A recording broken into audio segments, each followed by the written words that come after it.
All right, good evening, everyone. Welcome to Green White Checkered TV.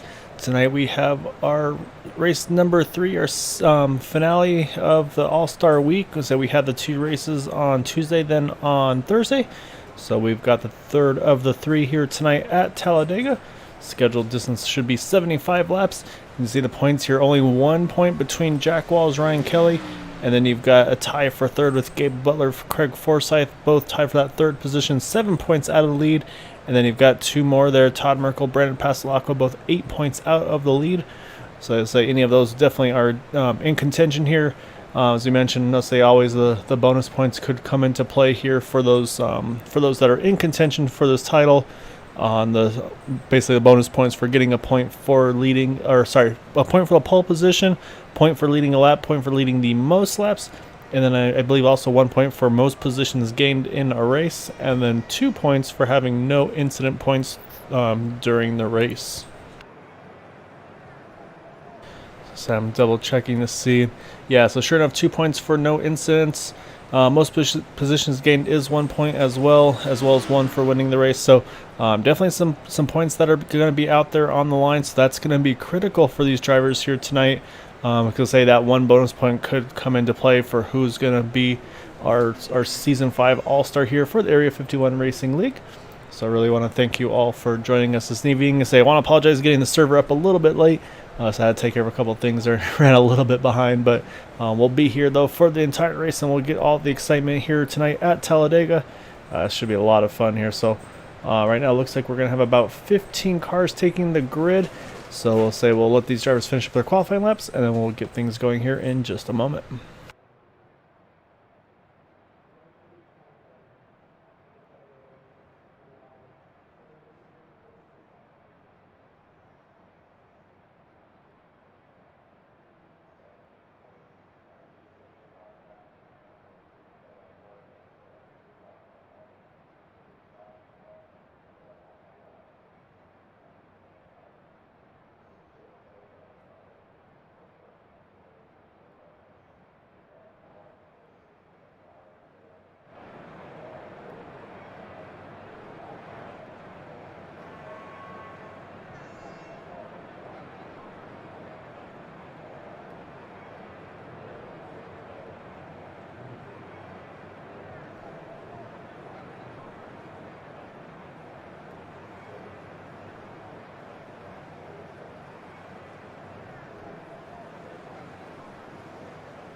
Alright, qualifying has completed.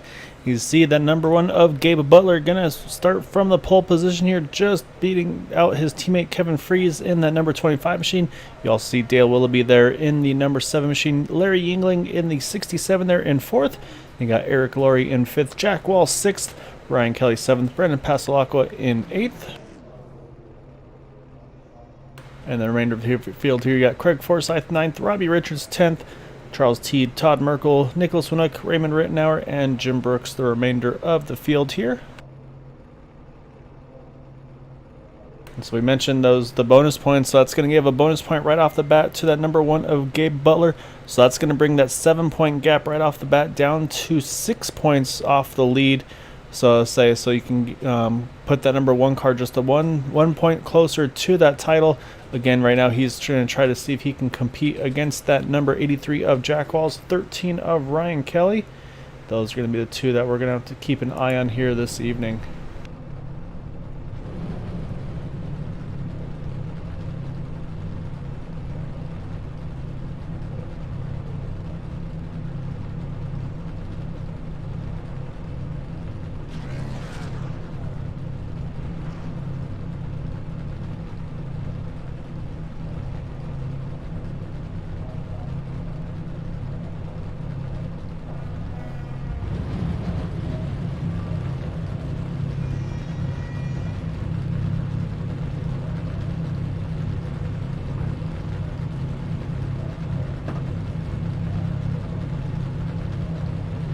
And actually, I had my numbers wrong. Looks like we're actually going to be 100 laps here tonight at Talladega, so it's going to be a lot of pit stops tonight. So definitely a lot of opportunities for drivers to kind of stretch their legs and try to build some gaps with people with the pit stop strategy. So that's going to be a very critical one here, is to hit your marks in and out of the pits very well. I'll say also with the reduced fuel capacities on these cars, so we'll have to kind of see how this one's going to go. So yeah, so say right now that everybody's taking the field here, getting things going, and we will get things going in just a moment. So again, I want to thank you all for joining us here at Green White Checker TV for the Area 51 Racing League Season 5 All-Star Week. Going to cap it off tonight here with the third race of the 3 races here at Talladega. Again, so you're going to be tight on the points standings. As we mentioned, the pole sitter Gabe Butler, he's going to bring that points gap down another point from 7 to 6. Saying only a 1 point difference between Jack Walls and Ryan Kelly, who start in 6th and 7th respectively.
Alright, so we see the pace car coming around here, going to duck into the pits here. And say we're going to come through the tri-oval and then wait for that green flag to fly, where that number 1 and the 25 will get things underway. So I think we'll see a lot of mixed strategy for who's going to want to go in. Kind of saving fuel probably for some want to control this race. So also some are going to want to try to get a lap lead as well. So we'll see what they're able to do as they come through the restart zone here. And we are underway at Talladega. Again, 100 laps here tonight. And we'll see what these drivers are able to do. Who's going to be our All-Star champion for Season 5 here at the Area 51.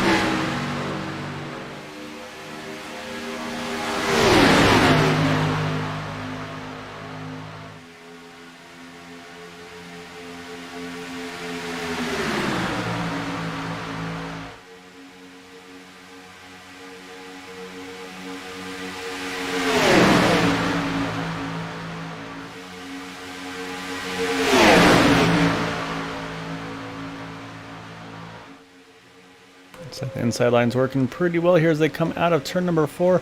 And say unless there's a big charge on the top side, I think this one of Gabe Butler, he's going to get that first lap lead. But as I say that, there's a big charge from the 25 degrees. I think we can give that lap to that number 1 of Gabe Butler. So he's going to get a lap lead there in the number 1 machine.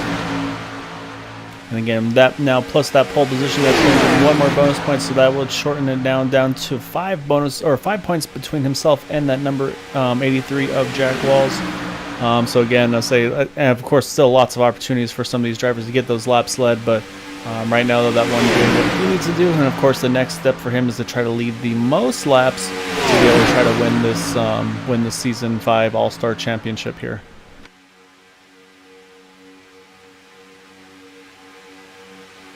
You see 83 Jack Walls jumps to the bottom there, is able to get an opening. He's going to sneak on in there. So now he's on the top side. You've got the 25 Kevin Free still working with 67 of Larry Yingling. Say Larry making an appearance here with the Area 51, probably trying to help some teammates out, see if he can help them get into contention to get that Season 5, I should say, All-Star title after this third race. So I think right now we're going to see some drivers here probably going on full fuel save mode here, just trying to take care of their tires, well, maybe not tires, take care of the fuel though, and say be able to make it for sure on maybe one less stop than some of these guys that are going to have to go for a here early on.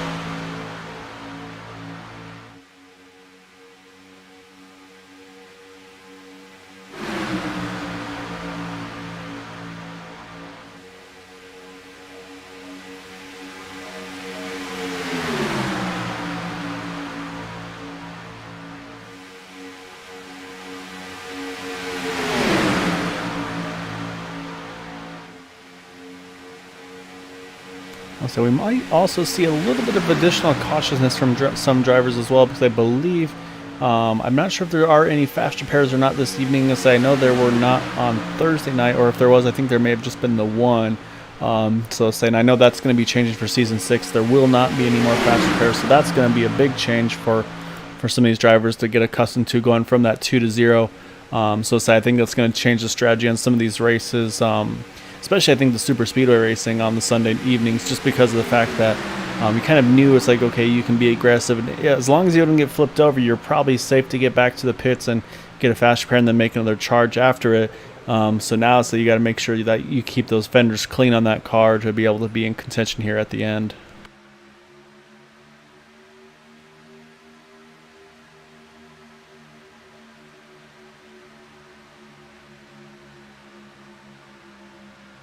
See down the back, still holding right side by side. I say again, we're talking about 200 mile an hour plus pace laps here at Talladega. So you see a few drivers here kind of just cruising in the back thing, just trying to play it safe. That is going to be that 76 of Jim Brooks on the inside line. Right behind him, you got that 23 of Brandon Pasolaco, the 78 of Nicholas Winook. So I think they're just going to try to hold steady here and kind of wait and bide their time until it's really time to go after it. Say we mentioned Brandon is tied for 5th in points, only 8 out of the lead, so definitely can't count him out. So we'll have to keep an eye on him and see how his race goes as well. So right now, again, still things holding pretty steady up in the front here.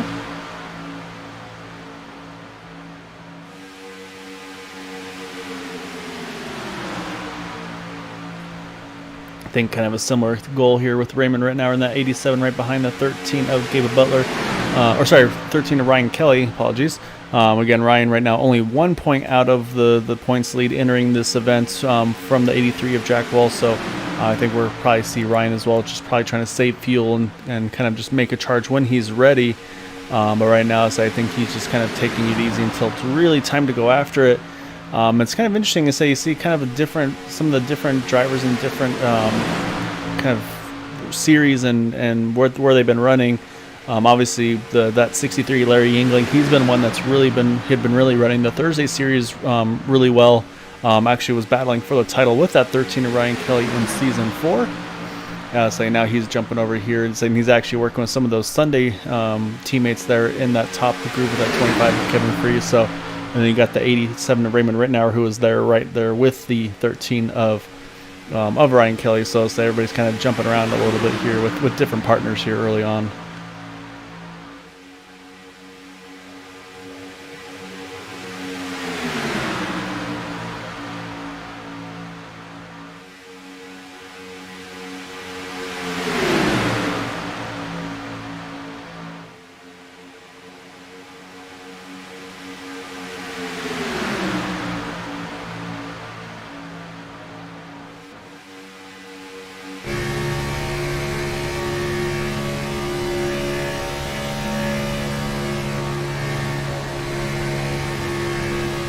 On board with the 87 of Raymond Rittenauer right behind the 81 of Todd Merkel.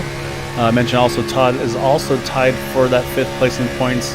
Only still 8 points out of the lead, and saying also who's right there in that tied with the spot with Brandon Pasolaco, as you mentioned, in that 23 machine, apologies. So to say right now, I think right now you're seeing kind of exactly what we've been mentioning, just everybody just trying to kind of pace themselves here and wait until it's really time to start trying to make that move and start capitalizing on situations like pit stops and things of that nature. Again, usually pit windows right around that 25 lap or so mark. Usually we talk about that pit window. You want to make sure you can make it on 2 stops to get to lap 75. Obviously tonight you're going to be trying to get to that lap to lap 100, so that's going to be 3 stops that you're going to want to try to make if you can get to that 25, 50, and 75 lap marks of the race. The 2 that I'd be a little bit worried about are these 2 that are leading the way right now, that number 1 and the number 25. And also with Talladega being slightly longer distance than Daytona, so the 2.66 mile super speedway versus the 2.5 miles for Daytona, that could definitely come into play in that fuel mileage, because I say that extra 0.16 miles could definitely throw some drivers for a loop here on that fuel mileage strategy.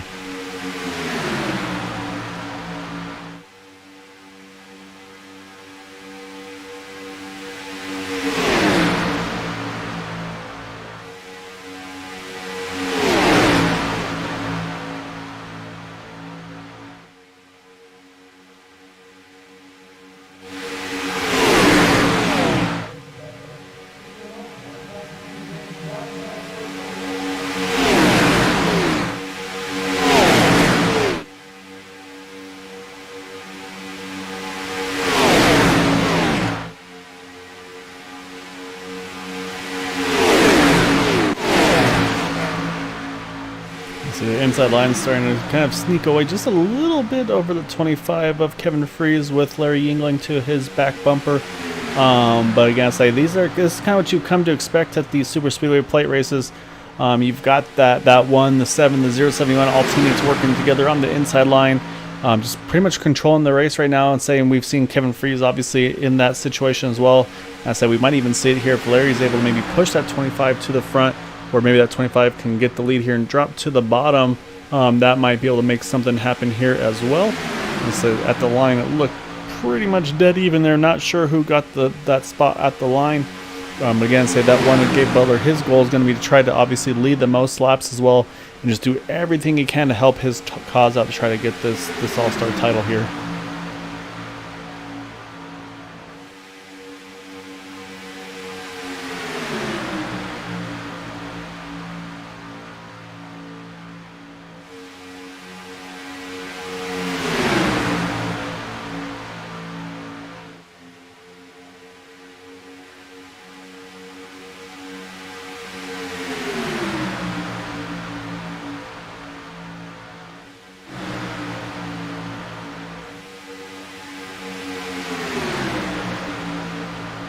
So again, right now, that point situation.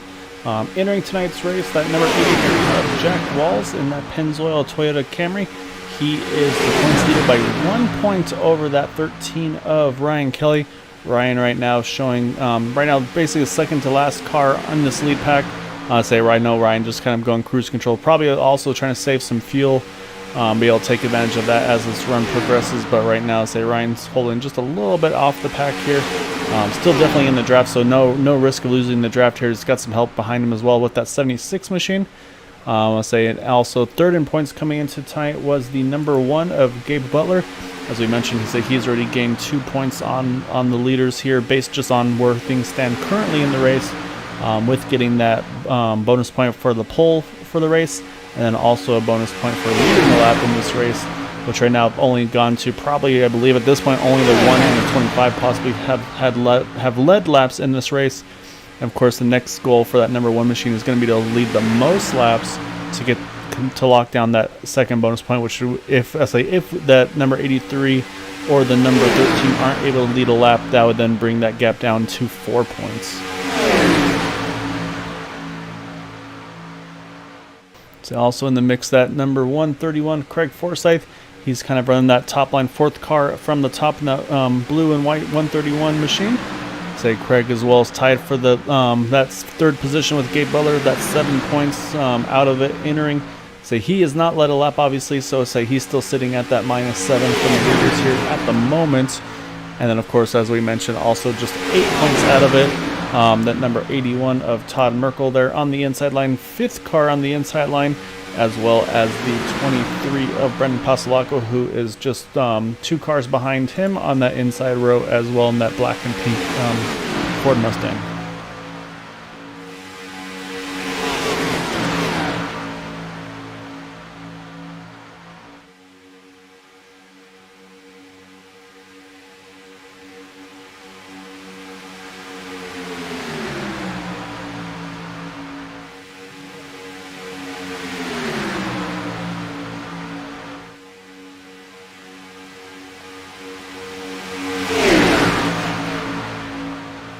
So in my head, I think those are going to be our championship competitors here tonight.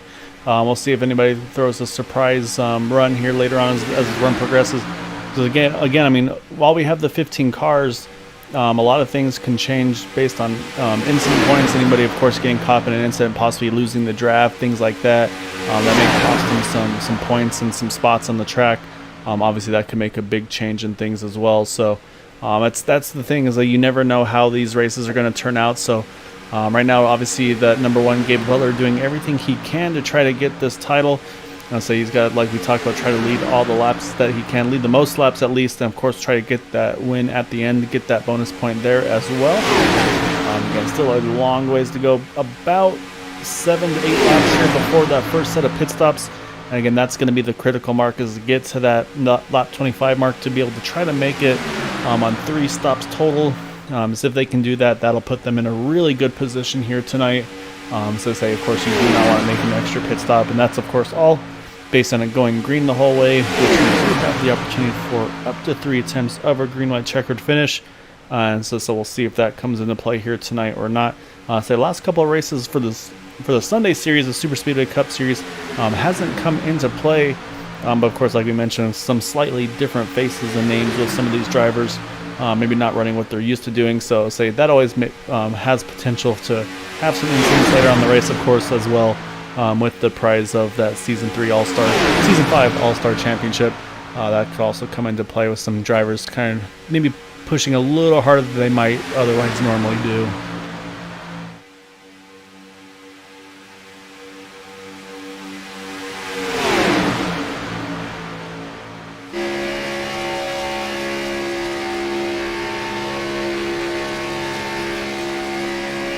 Looking back from the race leader, Gabe Butler, you can see the outside starting to get that big push from the 67 Raymond Rittenauer, pushing Kevin Freese towards the front. Say at the line again, going to be side by side between the two of them. So I don't think we've actually really mentioned Robbie Richards too much so far in this race. That number 12 machine, he is that third car on the top line. So Robbie here is having a solid run early on. Again, say Robbie's just trying to probably put himself in a good position here. And of course, what we're going to start seeing as we start getting closer to the pit stops is going to be drivers fighting their way to get to that inside line, to be able to get that ideal position to get down to be able to make a pit stop and not have to worry about those cars on the inside line. But I'll say we'll probably see drivers stressing about that in just a few more laps. So what I'm expecting to see here is at some point, I think we're going to start seeing that 25, possibly the 67 as well, try to get to the bottom, I would think, to be able to pit with their teammates, because that's really where these drivers seem to be able to do their damage, is to be able to make those green flag pit stops here, and really be able to get those quick in and out laps, make the right tire and fuel decisions here as well.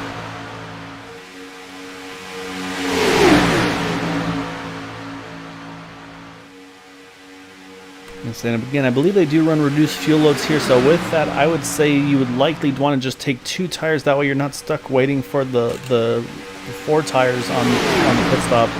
So I think the right strategy call is going to be alternating these 2 tires, 4 tires during the race, pending them being under green. If it's a caution pit stop, there's probably not a big deal to take 4 tires because, again, with the smaller field here, say it's not too much of an issue. You'll still obviously be in the draft, and then be able to then continue the tire alternating cycle, if you will, as that run goes on. So we'll keep an eye on that for sure. But we'll have to, again, still a long way to go. So 80 laps remaining in the race. So they say not quite at a full distance yet.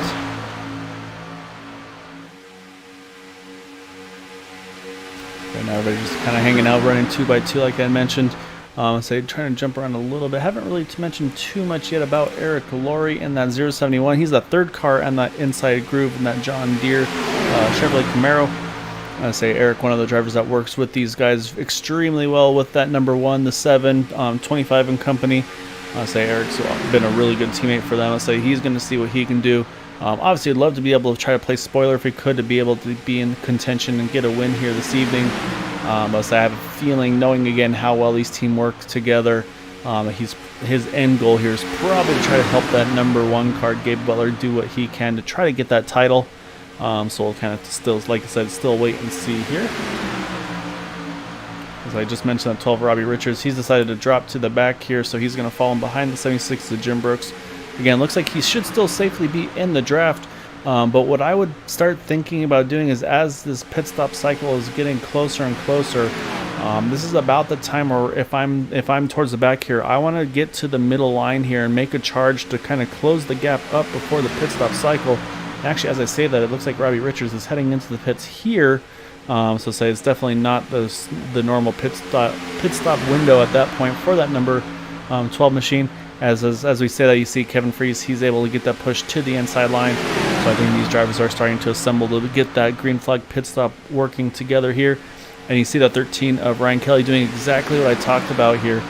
He's going to jump to the top side here, working behind that 27 of Charles Teed.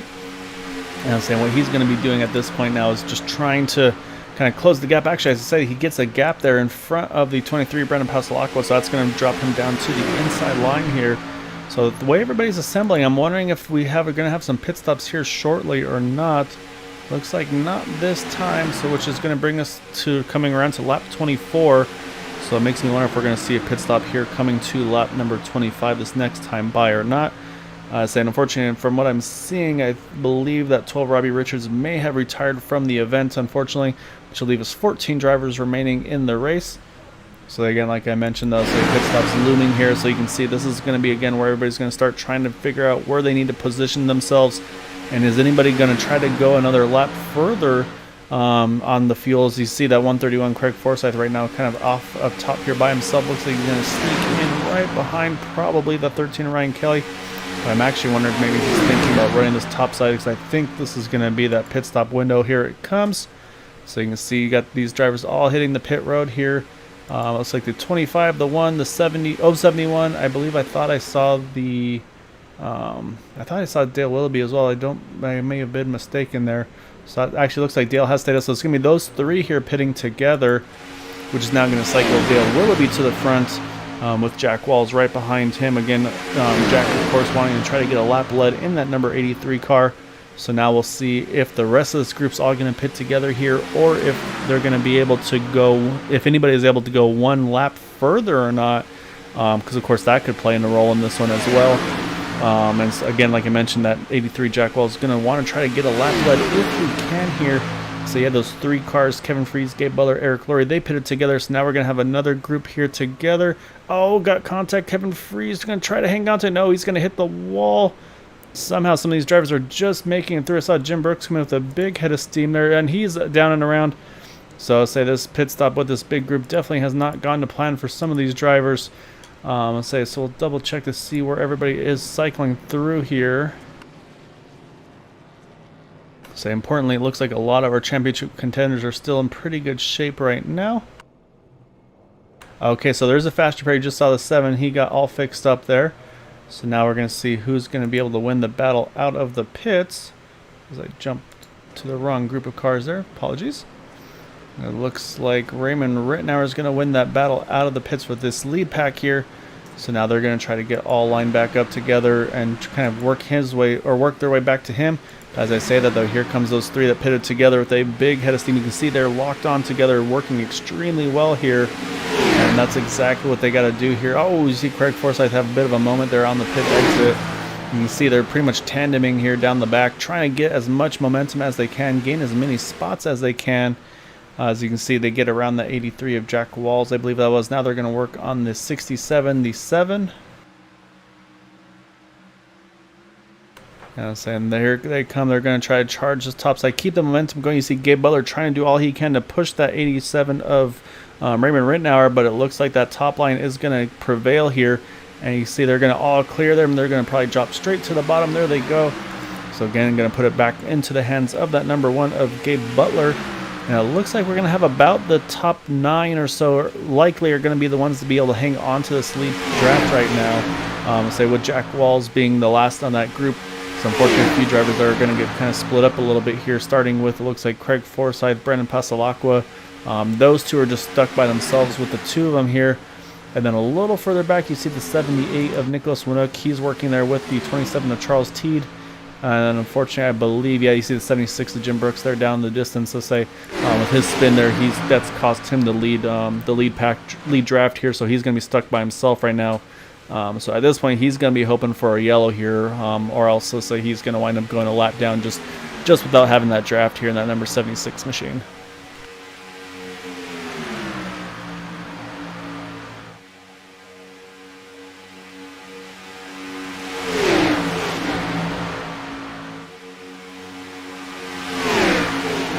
See these top 3 working so well together at the moment. Let's say that right now they're still working pretty well together. Say the only thing though again is just the car numbers. Let's say so 87 Raymond Rittenauer. I think he's going to be in pretty good shape to be able to kind of chase these guys back down with that 4-car, actually 5-car draft. 6 once Jack drops back in line, and he's obviously close enough as well to be in that tow as well here. So I think slowly but surely you're going to see that 87 close the gap here. And again, we'll have a 9-car battle for the lead once they get back to him.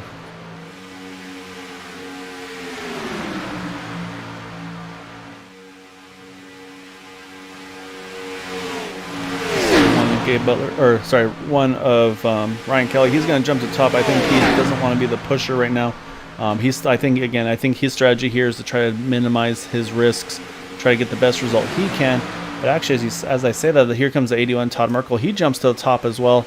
And it looks like everybody's just kind of trying to jockey for position here. So they got to be careful, because you can see as they've been fighting, they're losing time to these top three. And this is only going to hurt their cause to try to be in contention here for the win.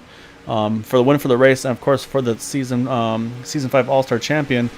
As you can see now, Raymond Rittenauer, he's going to jump to the top. So it's like everybody's kind of changing positions, who wants to go where, doesn't want to go where. So it's just throwing this all kind of into disarray right now, which is just, again, letting that lead pack just sneak away that little bit more. So now it's going to be Dale Willoughby leading this inside line here in that second group. And now you see he's got the 67 of Larry Yingling right behind him. And now you got Ryan Kelly there in that third position in that second group. And then again, you see Jack Wells, Todd Merkel. They were trying to make that middle top side work, but it doesn't seem like that's panning out. Actually, I'm seeing that 87 Raymond Rittenauer, he's fallen off the draft here. Wonder if he may have some damage that's affecting his top end speed, where that might be why everybody was cycling. Yeah, it looks like there goes Raymond. He's going to hit the pits. So something not right with that machine, which is now going to let these two here kind of close. You can see right away they close the gap without any troubles here. So now they're going to have those five working together in this group. So now it's going to be up to that 13 of Ryan Kelly. Can he get the help he needs from the 81, from the 83? Now they need to try to close this gap as well to be able to stay in contention here. And again, as we're going to still have a few more pit stops left in this race.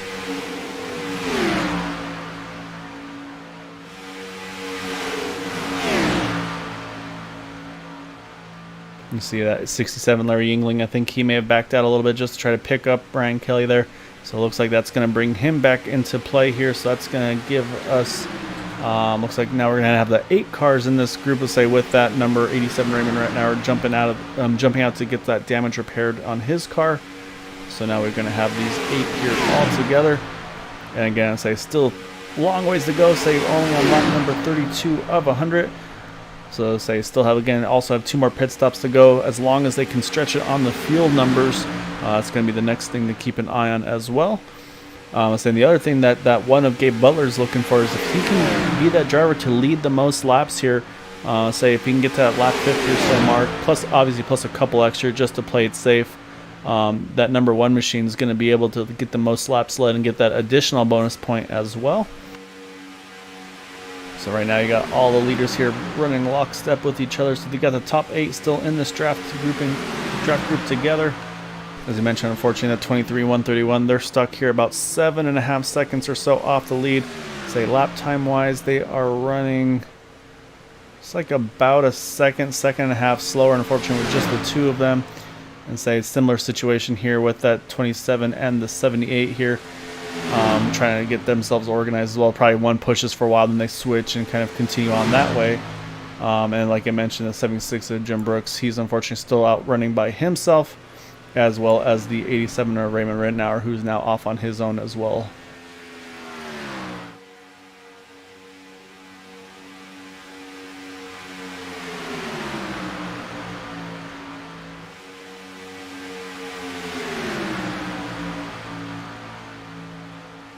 Up front, though, like I said, things still holding pretty steady. All these drivers just running the bottom line here. I think just kind of the pacing themselves, because again, we got those teammates in those first 4 positions, the 1, the 25, the 071, and the 7. So I think that's going to be their ideal situations to be able to work together here and try to make it happen, to give that number 1 the best possible chance for him to win this All-Star title. Again, though, I think we're going to see that 13, and then the 83, Ryan Kelly, Jack Walls. They're going to do, of course, what they can to be able to put themselves in position, in contention, to be able to get that title as well. As we mentioned, though, that number 1 car of Gabe Butler was -7 coming into it. Right now, sitting -5, just based on the bonus points, getting the pole position, leading a lap. And as I mentioned as well, if he can lead the most laps, I'll put him at -4.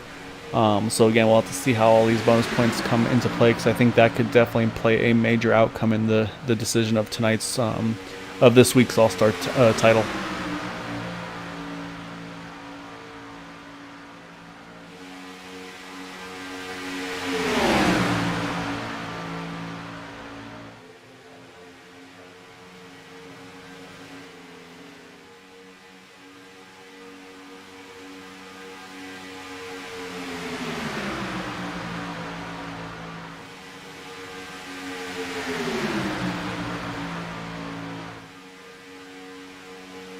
So again, I think what we see here is just drivers just kind of trying to put themselves in the right position, not making any mistakes, to be able to keep themselves in contention. So like I said, so right now of our leaders here, so we've got Jack Walls, Ryan Kelly, Gabe Butler. Those three are still in this main lead pack here, so that's again critical for their chances. Unfortunately, Todd Merkel, Brendan Pasalacqua, you see them working together there. No, I'm sorry, Todd Merkel's in this pack as well. I apologize. Craig Forsyth, unfortunately, he's fallen off this group, so he's about 11.5 seconds back with that 23 of Brandon Pasalacqua. So again, they're going to have some work cut out for them to try to get back into this mix. So again, still a long ways to go. Say caution could change everything. But right now, as you can see, as the fields are spread out as it is, likelihood of that is pretty slim right now, short of any mistakes or things of that nature. But we do see those these lead pack cars are coming up on that number 87 of Raymond Rittenauer. Raymond, of course, we mentioned had to pit there due to that damage on his machine. So he's going to fall a lap behind. So you can see that lead pack's kind of bearing down on him, which is you see that 7 of Dale Willoughby. I'm wondering if he's going to try to pick up this number 87 car. But as I'm watching, it actually looks like they're going to jump behind him. So I think what they're going to do actually here, I think they're just going to try to work with this 87 car, maybe have him stay tail end of the lead lap. That being said, though, you see Dale Willoughby, he's going to try to do something with this. You can see he gets a ton of momentum. He's actually going to get to the outside of the one here. And here comes that 83 of Jack Wallace. Jack's going to, I think, try to find any opportunity he can, of course, to try to move himself up in this running order and put himself in contention. So now he's going to have to try to work together with that number 7 car and see if they can find their way forward. I also see that 81 Todd Merkel looks like he's going to join this mix as well.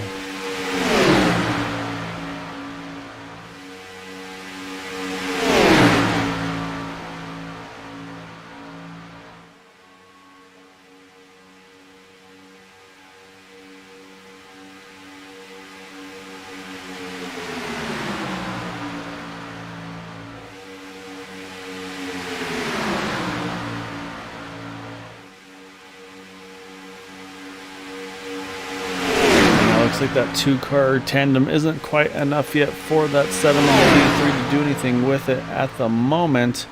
You see Jack Walls trying what he can to push that 7, but just isn't happening here.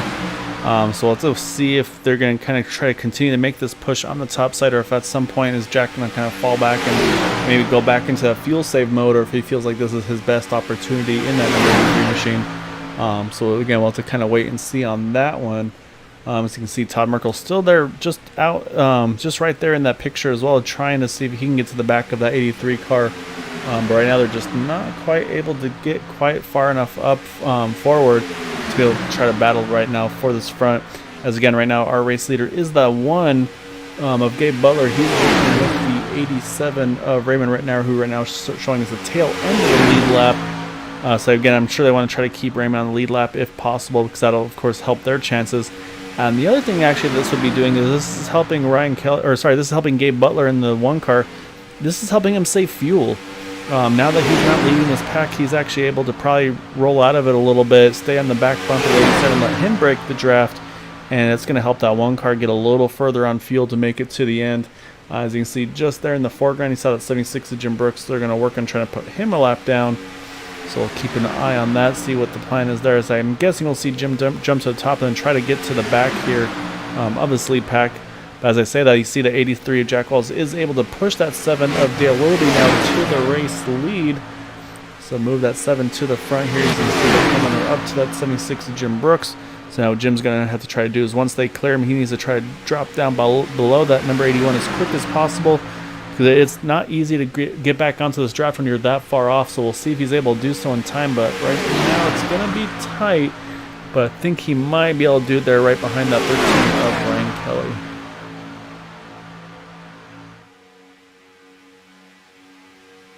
So now that 83, 81 working by themselves up top, I think you can see it immediately falling back to about that 3rd or 4th position here. And the other thing that this has done now, though, is this puts the 87 of Raymond Rittenauer now the first car 1 lap down instead of being on the tail end and lead lap. So it's going to be the exact opposite, of course, of what that 76 of Jim Brooks would want to see. Jim, of course, wants to try to be that first car 1 down. So we'll see how that's going to pan out here. as we have about 7 to 8 laps further to go until the next set of pit stops. Again, drivers that pitted there, so basically the 1 car and the 25 and the 071, those 3 pitted a lap earlier than the rest of the field. The rest of the field, they're pitted 1 lap later. So, and say also now with that one of Gabe Butler leading most of that run there, he's of course been using a lot of fuel again as well. But now that he's that 3rd car in line here, he's probably able to actually save a little bit of fuel here, which will be great for him. As you can see now, here comes that 83, 81. They're going to try to work the top side. Looks like Jim Brooks is going to join the mix as well here. And say again, they're going to need all the help they can get to try to get back to this front here. As we mentioned as well, that number 83, Jack Wells, really wants to try to get that lap lead as well, as that bonus point could prove pivotal for his attempts of trying to win this All-Star title here for Season 5.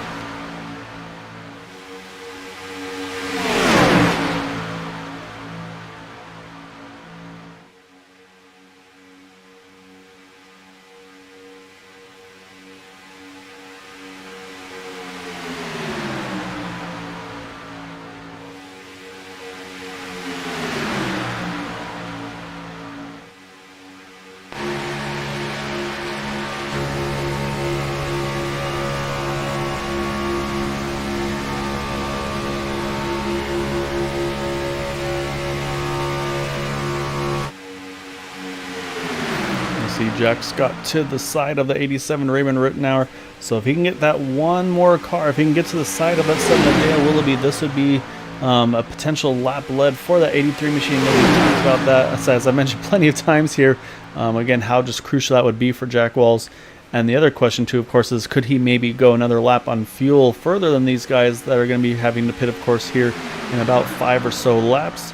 But I think right now his goal here is going to be to try to get that lap lead, but I think he's going to need Todd Merkel to get a little bit more aggressive pushing him, because again, I think that's going to be, especially when you only got the 3 cars on the top compared to the 7 on the inside line. I think that's going to be a critical factor here in this one. So some of the other drivers, of course, Jim Brooks in 76, he's going to be probably a little bit worse off on fuel as well, as he's had to run by himself here, so he's been foot to the floor this whole time. One thing you also notice is it looks like the second group here, so we'll jump over them for a moment here. Nicholas Lanook and company, they've gotten grouped together here to have a 4-car group now. So you got the 78, the 23, the 131, and the 27. So 3 of those 4, I believe, are Dark Horse Motorsports. So they'll be working together here. So I'm looking at their lap times. They're still a little bit slower, but it's only about half a second slower now. So that's going to really help their chances not to lose the draft here, of course. Again, though, they're still going to be hoping for a yellow as well.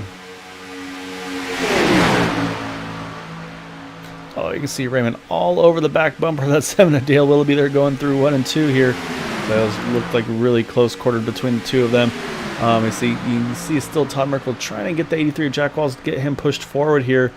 Just hasn't quite had enough yet to make it happen. So we'll keep an eye on that as well. But right now they're doing everything they can, and I'm still, again, I'm curious to see, can the 83 maybe run 1 more lap than these other guys? Or if they've been able to save fuel to kind of offset that pit stop from that 1 lap earlier or not. So it's going to be a lot of things to keep an eye on here, as we have 54 laps remaining in this one. And again, that's going to be opening that window for the second pit stop here in just about 4 to 5 laps. And say again, if I'm able to, of course, I want to try to get to that 5 laps instead of the 4, just to give yourself that little bit of a cushion if possible. But right now, though, you can see Jack's still doing everything he can in that 83 car to try to get to the outside of Dale Willoughby. Just doesn't quite have the momentum that he needs as of yet, but definitely doing everything he can to put himself in contention here.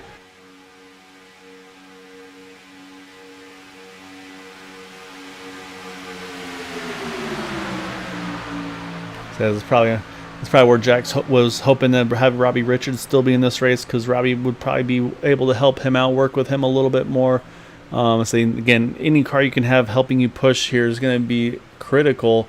So at some point now, it's going to be the concern, of course, is going to be, can these drivers, can Jack Wells, can he go a lap further on fuel than the 7, the 80, the 7, the 87, the 1?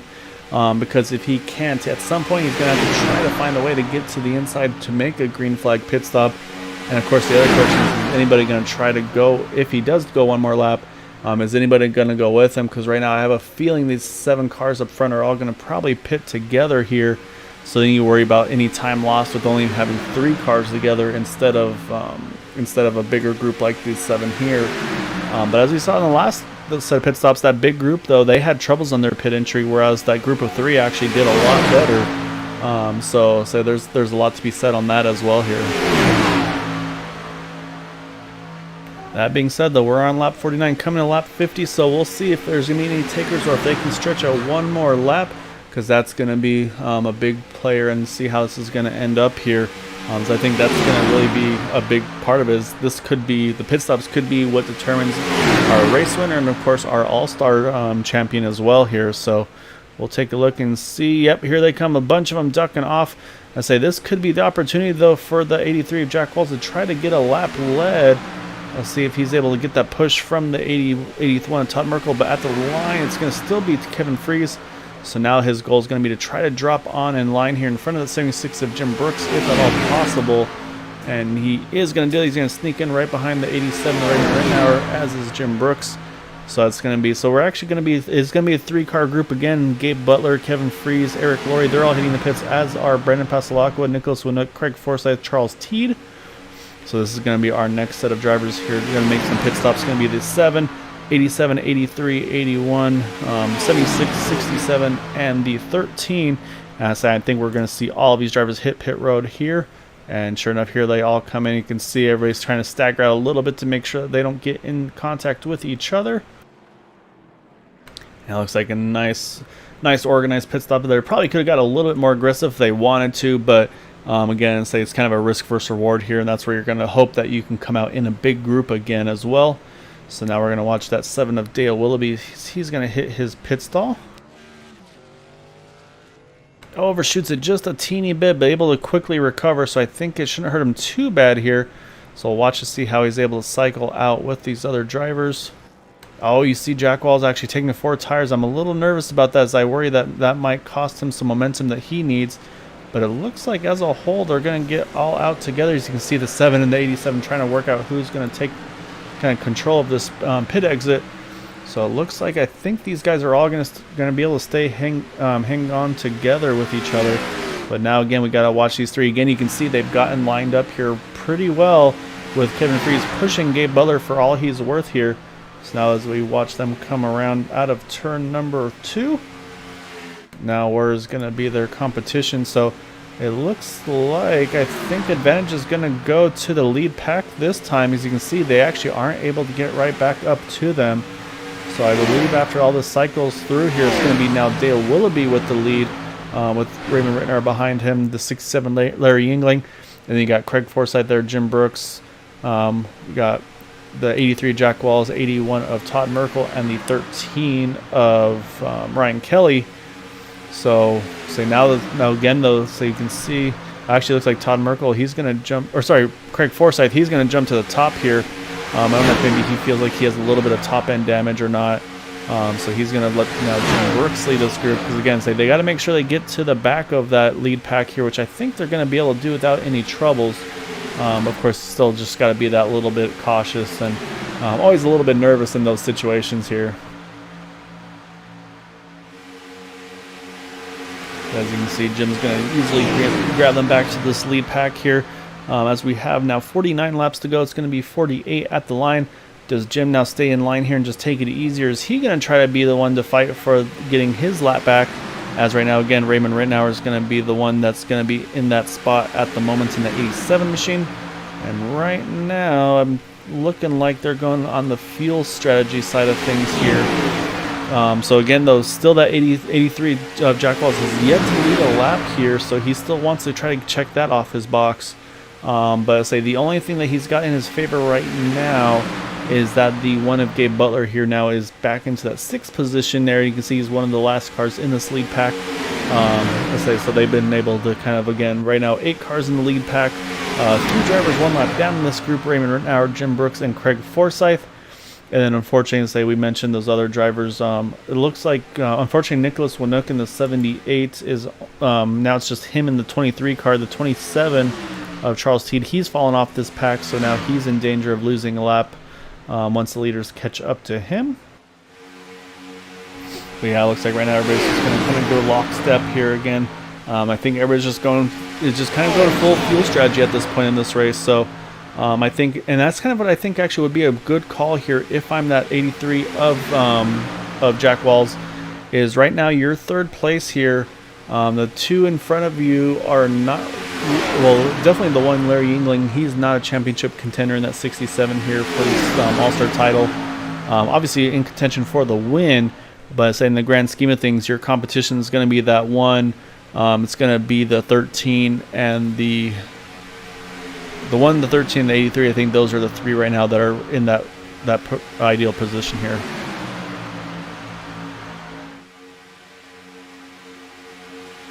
And as I said, it looks like you see Dale Willoughby in the 7. He's going to jump to the top. I think he does not want to lead this pack right now. He's worried about his fuel. I think that's going to be one of the things. Like, everybody's not going to want to be the person to lead this race right now, because you don't want to be burning this extra fuel. So now they pass it off over to the 87 of Raymond Rittenauer again, who this will now put him on the tail end of the lead lap with that 67. Now Larry Yingling showing as our race leader. But I think what might be actually is that 7. You saw him have a little bit of a connection hiccup there. But actually, as I said, that he drops right in line in front of the 13 of Ryan Kelly. So I think I think that was, that's the strategy. Just doesn't want to burn the extra fuel in that number 7 machine. So now he's going to drop back in line and just try to save some fuel on his car. And I think that's what we're also seeing Gabe Butler, Kevin Freeze, and Eric Laurie doing in those last 3 in that group. I think they're going full fuel save as well here to try to offset that earlier lap pit stop that they had to do.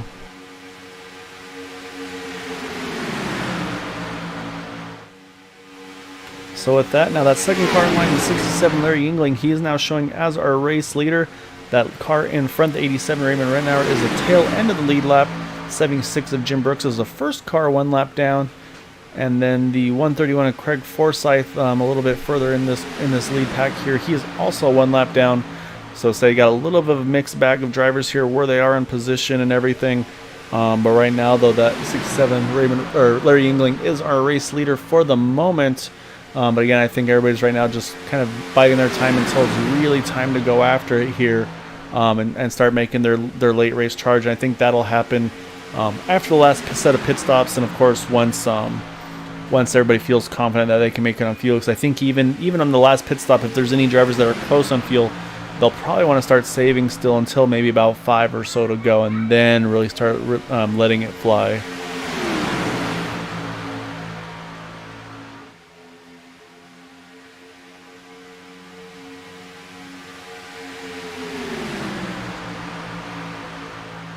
So with that, let's try to run through our field a little bit here. Haven't done that this evening.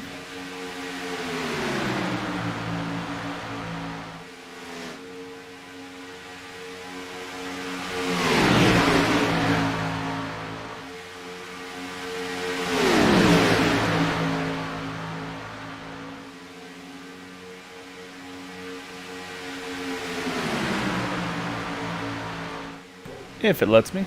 Let me do a quick update here. We'll cycle it through real quick, and that really should bring it back.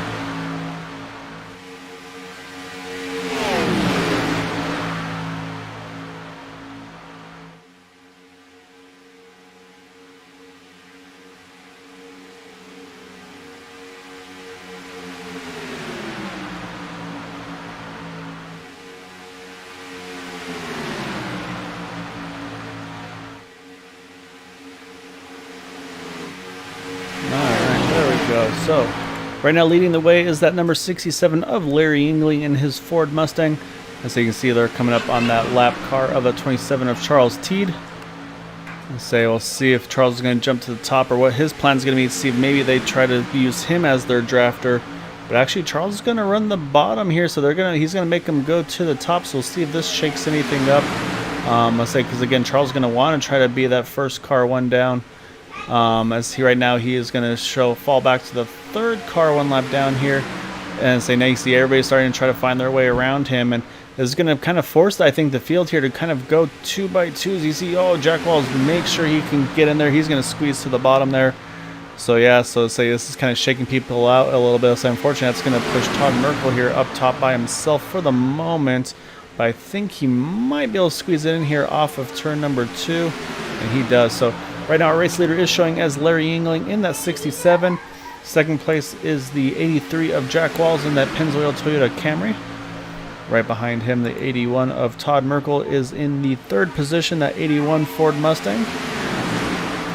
In fourth, that 7 of Dale Willoughby. We mentioned Dale a little earlier was leading this pack. I think he fell back to try to get some,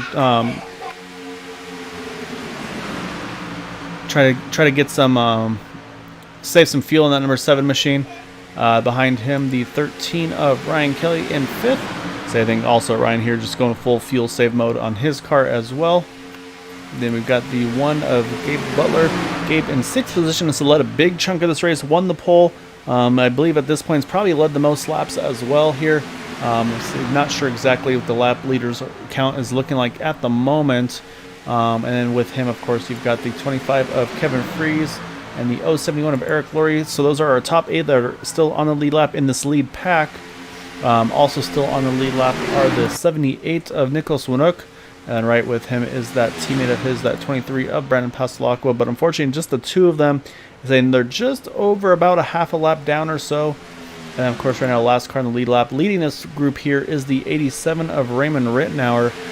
So I think they're kind of just using him as the fuel saver for these guys. They're just like, hey, we need something to break the air here. So, hey, Raymond, sorry, but can you do this for us?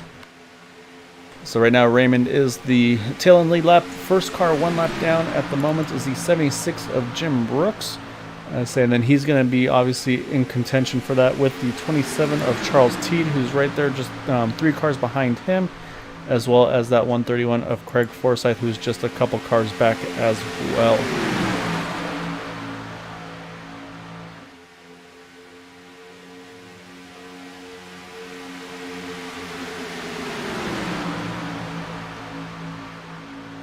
Okay, so with that, that is our current group of, that's everybody who's in the field right now. Still 14 cars remaining in this race. 11 of those still on the lead lap here. So again, pit window is going to be opening in about 12 more laps, or about halfway through this set of fuel run, as we're going to get to that last pit stop, or the hopeful last pit stop for a lot of these drivers. And again, that's going to be my question here, is going to be watching that 76, the 83, the 81. It seems like those 3 have kind of just wound up working together. I feel like almost kind of by necessity at this point to try to compete with those teammates, like the 7, the 1, the 25, the 071. I think at this point you kind of just have to make your friends and teammates where you can. And so right now I think that's where we've seen those 3 drivers work together here. But again, still a fair ways to go in this one, so a lot can still happen. Of course, like I said, still at least 1 more set of pit stops. Say whether it's under green or caution, that could obviously change things up a lot as well. Say drivers as a whole, I mean, they've done a really good job to still have these 8 drivers here all on the lead lap in this lead pack as well. I mean, we've seen pit stops usually spreads the field out a little bit, which I mean it definitely has, as of course that we still have the 14 in the race that you have a few a lap down or off the draft here. But that's still, I mean, all those drivers are Larry, Jack, Todd, Dale, Ryan, Gabe, Kevin, and Eric. They've done a really good job being able to get their quick in and out laps here to be able to hang on to this lead pack.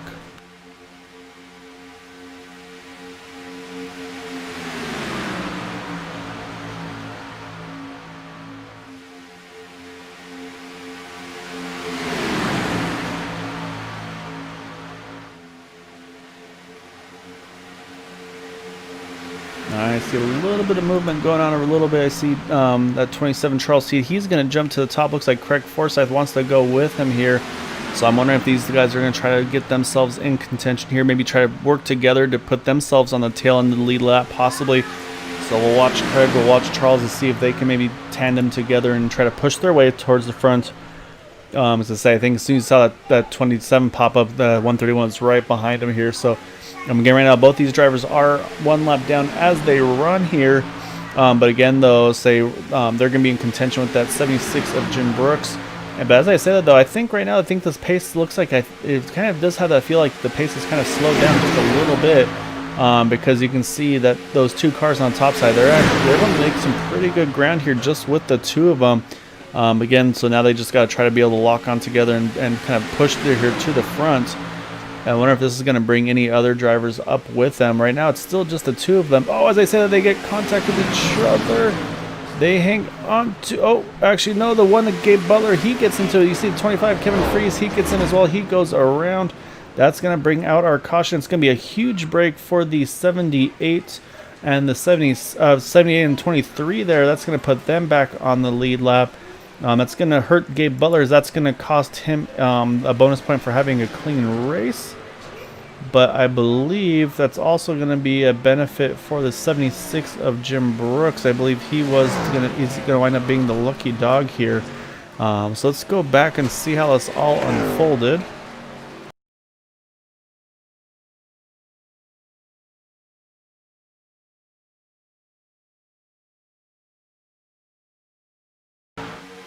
So I watched the 131 and 27 on the outside line. So I think it was just unfortunate, just a bump not quite square. You can see Craig's to his kind of to the outside quarter panel, and yeah, so he gets him in the right rear there, and there's nothing at that point Charles can do. So that's going to put Charles into the outside wall there. So he does a really good job actually of hanging on to it here. You see a great reaction there from Todd Merkel there, gets to the bottom as well. And you see Gabe Butler kind of has to guess where he's going to go, guesses the wrong way. He gets into the back of the one, and you see the 25 of Kevin Freeze. He gets to the inside line. Actually, then he gets clipped by the one machine, and that puts Kevin up into the outside wall with a heavy hit for him. And so it looks like Eric Laurie is able to sneak underneath the two of them. So that's going to put us on for our first caution of the night. And the other thing is this window is not open yet. They cannot make it to the end on fuel here. But that being said, though, it looks like we've got most of the leaders in. Let me jump to the current session. So we got Larry Yingling in with Jack Walls, Todd Merkel, Ryan Kelly. So we got all these drivers in. I believe Jim Brooks will get the wave around here unless he had contact, but I didn't see anything from the 76 car, so I'll wait and see if he gets the wave around here. And yep, there he goes. So that's going to put, oh, you see a little bit of tire spin there with the older tires there. So that's going to give Jim Brooks his lap back. So that's going to give us, I believe, 12 or 11 cars at the moment on the lead lap. But I'm wondering, I see both of these drivers here staying out. I'm wondering if they're going to try to hope for a timely caution. Or just, again, I mean, because everybody still has to pit one more time. They would just have to pit here a little earlier. So I'll have to wait and see on that one.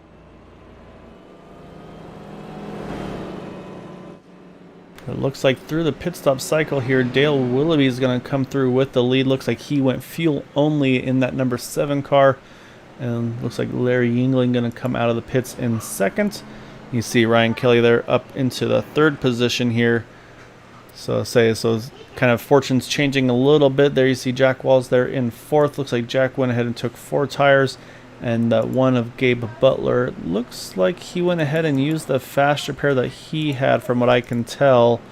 So yeah, so unfortunately that's going to cost Gabe that bonus, or sorry, the 2 bonus points, I believe it is, actually, for no incident points in the race. So that's going to hurt his chances, of course, on that side of things. But again, I mean, there's still a lot of racing left to go. We're going to be, right now we're on 33 to go. Going to restart with probably just about 30 to 31 laps remaining, which again is outside the fuel window here. So I'm watching, see Jim Brooks here. He hit his pit stall and he's coming out now. So I believe everybody's going to be on pretty much equal ground here, but I believe the 2 that are staying out, though, are going to be that 131 and the 27. I think they're just going to go ahead and just try to get their lap back with the wave around here on the 1 to go. Probably just run as long as they can until they have to make their final pit stop and then see where things fall.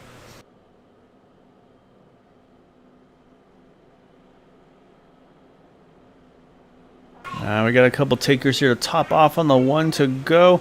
Again, this won't get them to the end by any means, but it could allow them to take just that little bit less fuel, which could be critical, of course, for their chances and for a win here. Of course, as I mentioned, also for the title. And the other thing it could do for that 67-13 Ryan Kelly especially is it might let Ryan here kind of restart further in the back, so he doesn't have to use as much fuel there. As you see, there goes the 131 and 27. So they're going to get put back on the lead lap with those 1 to go wave rounds, which will give us 13 cars on the lead lap. Unfortunately, the 25 of Kevin Freeze with that heavy contact he had, he is 1 lap down. However, it looks like he got a fast repair done on his car, so it looks nice and shiny again. But now it's going to put it back into the hands of the 7 of Dale Willoughby on the inside line. I say right behind him, he's got the 81 of Todd Merkel. On the outside line, you've got the 83 of Jack Walls with the number 4 of Gabe Butler.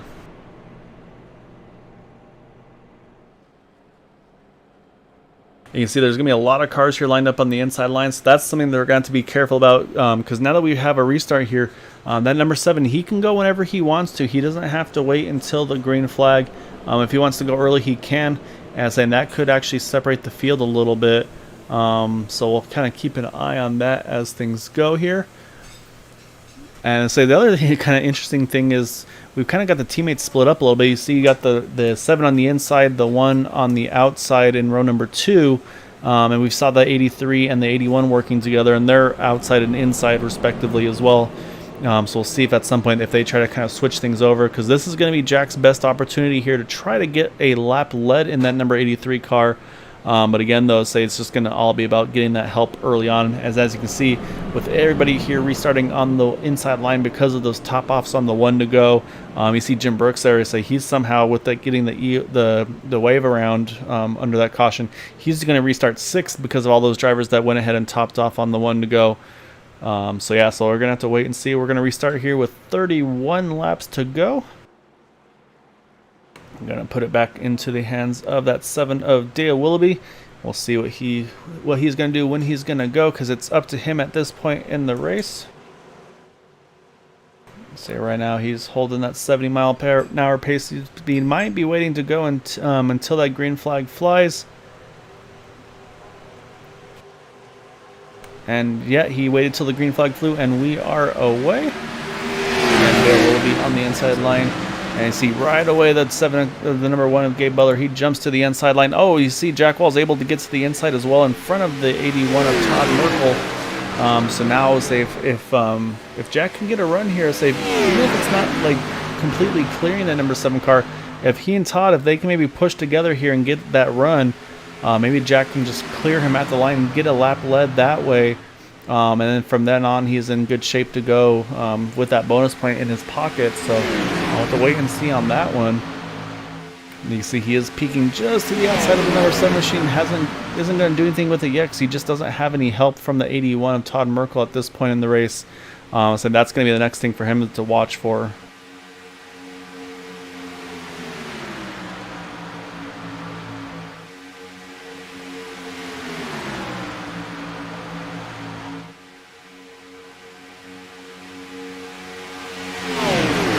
Yeah, this caution really breathes new life into a few drivers, especially like you mentioned, Nicholas Lenook, Brandon Pasalaco. That brings them right back into the mix.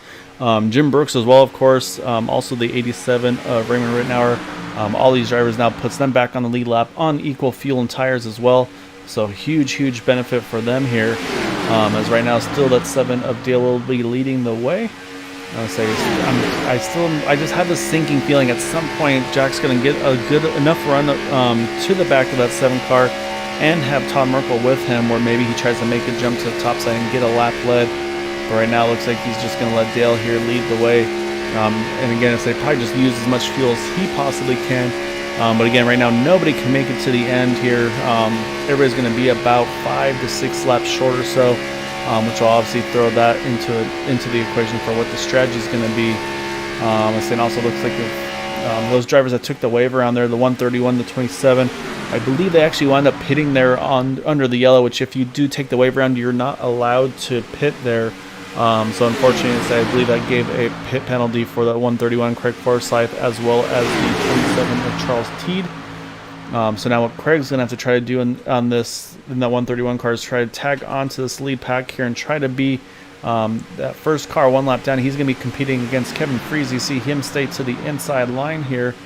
That's going to put Jack Walls at the top, and this could give Jack the opportunity. No, he's going to stay down on the inside line. You see everybody squeezing to the inside here. Again, more. Oh, it's tight there. say I lost my words there for a moment. I'm sorry. But I was watching Gabe Butler there and Craig Forsyth. They got really tight between the two of them, but Gabe was able to sneak down to the inside line. But as I talked about those drivers getting new life, and they're making the most of it. You see the 78-23. They're pushing down the backstretch, trying to make that charge here. And I wonder if Jack is watching them say, hey, maybe when they get towards me, this might be my opportunity here. I'm going to jump to the top and try to lead this pack. But looks like they're starting to stall out just a little bit here.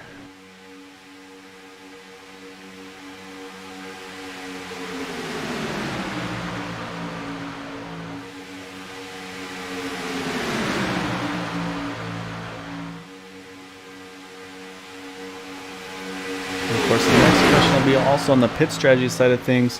Do drivers pit as soon as their window is open? Of course, you want to give yourself a little bit of leeway for the potential of green white checkers.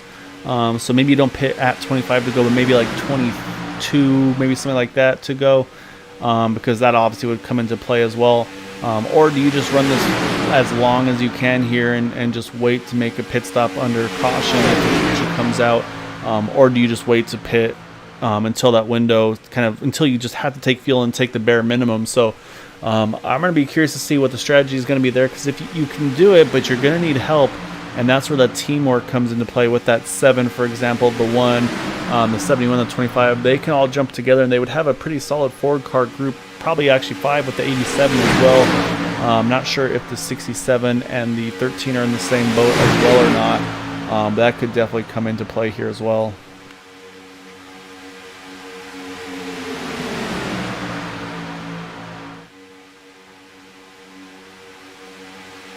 Unfortunately, it looks like the 27 Charles Teed has retired from the event as well in the 27 car. So that's going to leave us 13 cars in the event, 11 of those on the lead lap. And again, I mentioned the 2 that are right now trapped 1 lap down are the 131 of Craig Forsyth, the 25 of Kevin Freeze. But again, like I mentioned, though, still plenty of time to go. Still at least one. We still have one more pit stop for sure to go as well. As I say that, though, here comes that 23 and the 78. They get a big push on the top side. They're going to go side by side for the lead right now with that number 7 of Dale Willoughby. We'll see if they're able to keep the momentum going down the backstretch. You can see that 78 Nicholas went up right to the back of the 23. Looks like they are locked on the bumpers too. You can see the 23 just slowly pushing his way forward. I think they just need a few more cars here to be able to kind of keep that momentum going as they separate there just a little bit through the turns. And it looks like they'll try to get reestablished here out of turn number 4.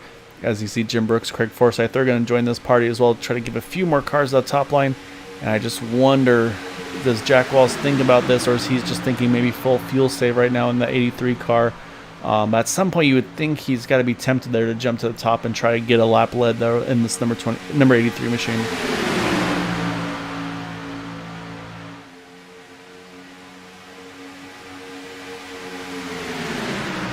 Looks like Todd Merkel's thinking about it. He's going to take it. He's going to jump to the top here. Todd wants to try to be the one to lead this top side. As I had a feeling someone was going to do it. I just wasn't sure who. I honestly thought it was going to be Jack, but now Todd's going to be the one to lead this top line. So he's got Brandon Passalacqua now pushing him. So now you're going to see that inside line. They're going to start kind of creeping a little bit forward here and kind of filling the gap here, as we got now 2x2 up front. The 81 trying to get around the 7 of Dale Willoughby. So at the line, looks like Todd Merkel's going to get this lap led, so give a bonus point to that 81 of Todd Merkel. So again, that's going to give him one. Oh, is it close between the 7 and the 81 there? Everybody's able to react. Close quarters though there. So you see Jack Walls, he had to react as well, lost a little bit of momentum.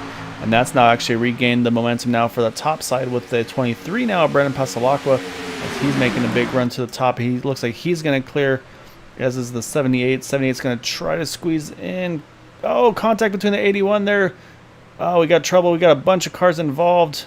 So it looks like a couple of contenders as well here. I saw the 83 of Jack Walls. He was involved. Yeah, he's got heavy damage there. See about the one. It looks like the one that Gabe Butler may have got through it. The Ryan Kelly's involved as well. So that's going to give us some pretty damaged cars here. So again, hopefully they've got some fast repairs remaining in them. That is going to get everybody back now onto the into their fuel window, I should say. But yeah, so that's a big moment for a lot of these drivers. Might be a break for Craig Forsyth here and trying to watch that 131 car. It looks like he's clean, so Craig might be the one to get the lucky dog as I believe that 25, yeah, I believe 25 Kevin Freeze was involved as well. So let's go back and see how this all unfolded there. It just looked like I think a couple of drivers tried to squeeze their way in there where there just wasn't quite room.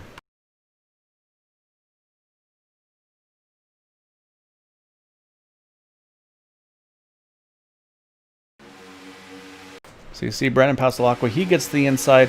You can see Nicholas Winook, he wants to get down there, but I think he was afraid to get into the quarter panel of his teammate, the 23. So he waits just a little bit, and by then the 81 of Todd Merkel, he was there. Nothing Todd can do. You can see Jim Brooks, he's going to sneak to the outside, as is Craig Forsyth. I also see, it looks like, as the one of Gabe Butler, he's able to jump to the top, as is the, actually Eric Laurie tried to make it, couldn't quite get there. As I'm going to watch the 13 of Ryan Kelly here. As you can see, he is on the brakes hard, trying to get to a stop. See, he gets hit in the right rear quarter panel from the 78. So unfortunately, it looks like Ryan Kelly also involved in this one. So at this point, I'm not sure if any of our championship competitors have any what do you call it? Have a clean race here, so I'm kind of thinking that everybody might be involved in this one. I'm actually seeing the 7 of Dale Willoughby here. Looks like he's getting the wave around, I believe, but I'm a little confused. I kind of thought the 131 of Craig Forsyth, I thought he would be in position, but it looks like he's going to be trapped behind the pace car. So Craig's gonna have to do the wave around, it looks like, in that 131. I'm not sure why he didn't get it. I thought he was in position there, but unfortunately for him, it looks like he's gonna have to do the wave around there. And at this point, I think he's gonna have to hope for another caution to be able to make it to the end on fuel, or at least go full fuel save in that 131 car, as it looks like everybody else is getting damage repaired and serviced on their cars. And I believe through the pit stop cycle, it's going to move Brandon Pasalacqua now to the lead. Jim Brooks is in second. And then you have Gabe Butler third, Eric Laurie fourth, Jack Walls in fifth.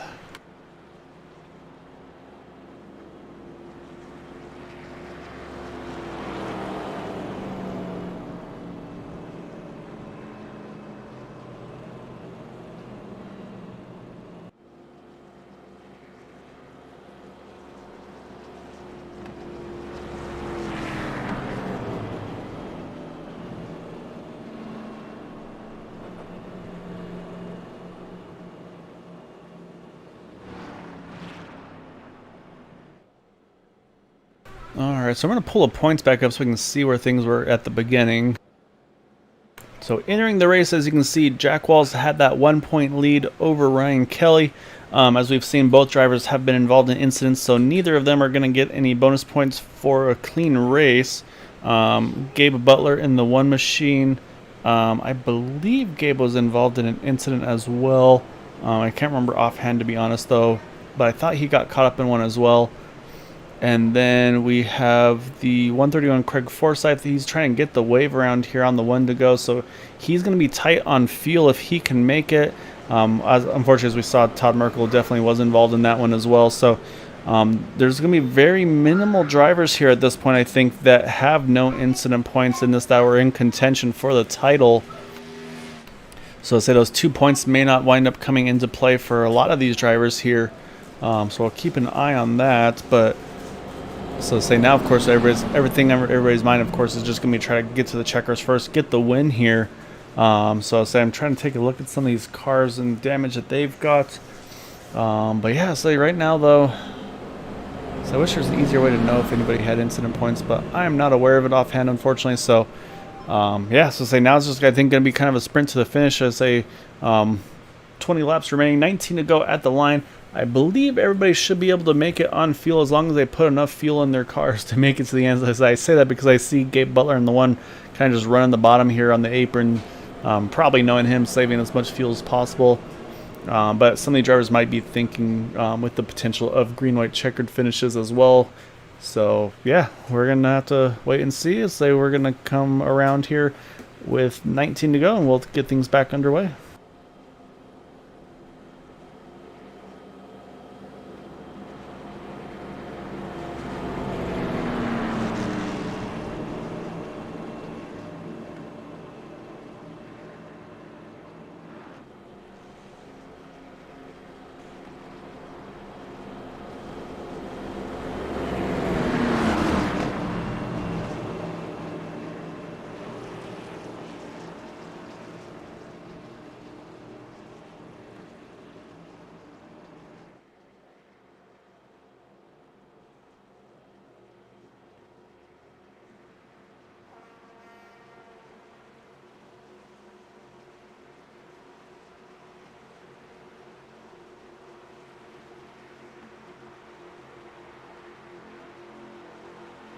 Alright, so now we're going to watch that 23 of Brendan Pasalacqua.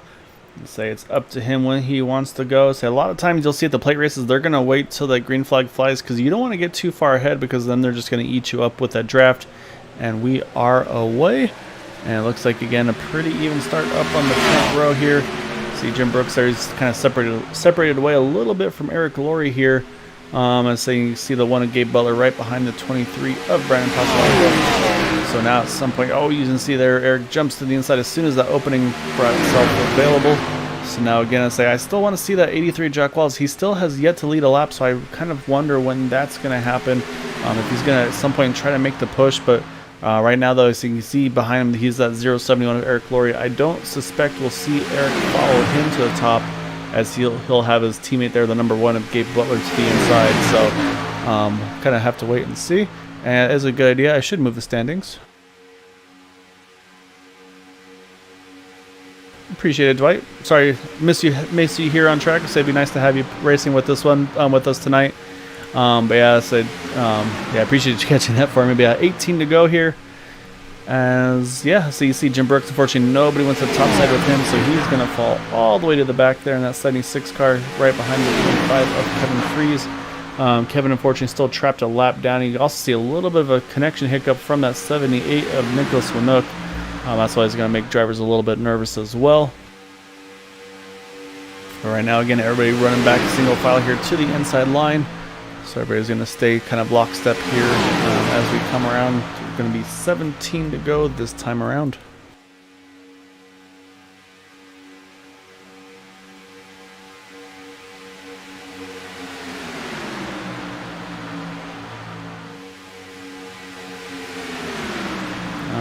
So now the question again is going to be who's going to want to work with whom at what point in the race, because at this point, like I said, that the 1 and the 071, those are teammates, but they're separated by the 83 of Jack Walls. We've seen the 83 and the 81 work together, kind of I feel like by necessity. And of course we got the 23 and the 78 Dark Horse teammates there in the lead and in 6th position. We'll say right now a lot of teammates all kind of split up apart from each other here. We kind of have to wait and see how that's going to cycle things around.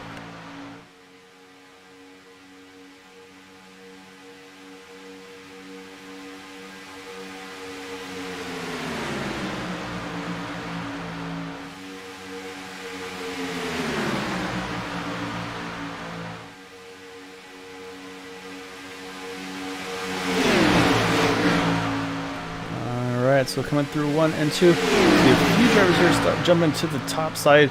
They got the 7 of Dale Willoughby with Kevin Freeze behind him. You got Jim Brooks joining that mix as well here. I think at this point, if you're the last car in the group, you might as well go with a group that's pushing forward here and see if you can kind of join this party.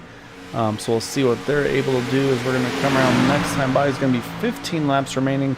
And the next question, of course, is going to be who's going to start trying when he sees that this movement come to the top. Is anybody going to try to jump up with them? I see the 13 of Ryan Kelly. Looks like he still has a little bit of nose damage. Should be fine easily to hang on to the draft. Might not be a good leading car, though. He might need to wind up being a pusher, depending on how that all goes. But we'll jump back a little bit further towards the front. I saw a little bit of movement there with that 23 and the 1. You can see it looks like they're starting to try to assemble. You see the 1 and the 71. They saw that 7 coming with the head of steam. They're going to jump up there as well. So now Jack Wells is going to have to try to work with that 23 of Brandon Pasalacqua here and see what he can do. As again we mentioned, there's just a slight gap in points between the 1 and the 83 coming into it. It was a 1-point difference between the 13 and the 83. But right now, just based on track position advantage, definitely going to be going to the 83 there. But that being said, though, the 1s had a couple of bonus points for leading a lap, getting the pole, and I believe leading the most laps as well, most likely at this point in the race. So at this point, I think it's just going to be trying to capitalize and get another bonus point for winning the race, but also just trying to see if you can see how many spots you can put between yourself in that 1 and the 83 of Jack Walls here.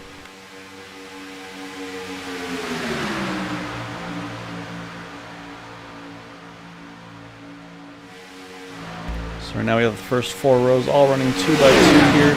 So you see those teammates have been able to get assembled together with that 1, the 071, the 7, and the 25. And see, but now you see the inside line, they're starting to try to get back together here as well. So you can see Jack Walls has been trying to push that 23 as well as he can. He's got the 81 of Todd Merkel with him, 78 of Nicholas Winook. But now you got Jim Brooks there, Ryan Kelly, Larry Yingling in the inside line, Craig Forsyth as well. Again, I think Craig is probably going to need to get a caution here to make it to the end on fuel, I think. Otherwise, he might have to make a green flag pits up for a splash. So unfortunately, he was not that lucky dog, so he had to take a wave around to get his lap back. And see Jack there, I think, jumping to the inside, try to pull the nose of that 83 car off just a little bit here. That way he can get right back to the bumper of that number 23 of Brandon Paslock and try to kind of keep pushing him to that front.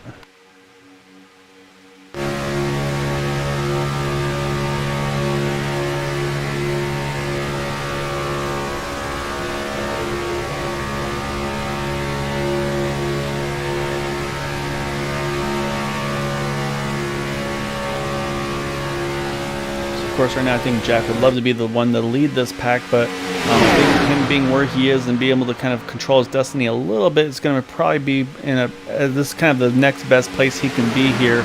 As you see him again, given that 83 or 23, sorry, the 83 pushing the 23 down the back, but you can see that 071 Eric Laurie gives that one car of Gabe Butler a big push down the back, was just for a moment clear of the 23.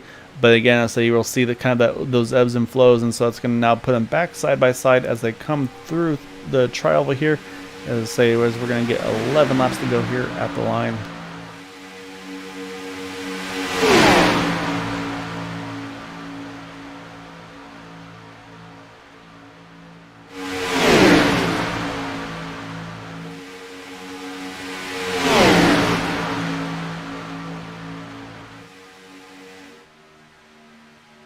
You can see this time the inside line got a little bit of a better push down the back, but now you can see the separation between the 83 and the 23, and that's what's allowing that one car to kind of push back towards the front here. So that's what you're going to see is the closer you are to that car in front of you, the more you're going to push. And it even goes for that third car, the 81 Todd Merkel, the 78 Nicholas Winook. The closer you can be to that car in front of you is just going to kind of help that propel that line a little bit more. So you can see while you have the first two cars tandeming, if you're that third car, you don't want to push them, but you want to just try to close that gap as much as you can without really getting into them. That's just going to help your speed that much more. So when you see those cars about a half a car length off, that's where you lose that little bit of speed. Whereas you saw Dale Willoughby, there was for a moment there right to the back bumper of that 071 of Eric Laurie. As they come down the backstretch again, as I mentioned, 10 laps to go here. So again, we'll say, well, to see how this is all going to shake out right now, we still have a few drivers in contention. As we mentioned there, Jack Walton 83 was in the lead by 1 point entering tonight's event. 13 and Ryan Kelly was in second place by 1 spot. And then right now that other driver up on that top side, the one of Gabe Butler. Gabe was third in the points, only 7 out of the lead. And again, he's had some bonus points for leading the lap, winning the pole position, and I believe also leading, probably at this point, leading the most laps as well in that number 1 car. So say he's going to have those 3 bonus points going into it, which I believe would bring it down to -4. So again, so basically that would just leave that's about the distance you have to make. Of course, there would also be, if that one can win, that would shrink the gap down to -3. So a lot to play for here. But I believe, and then I think that if there's a tiebreaker, I believe it will go to the best finish, I believe. So I had to check with the powers that be on that one. So hopefully we'll get some points updated as quick as possible. But I'll say that being said, we still have 8 to go here as they cross the line. Saying it's gonna be a lot to fight for and a lot on the line here tonight with the Area 51 Racing League All-Star Week.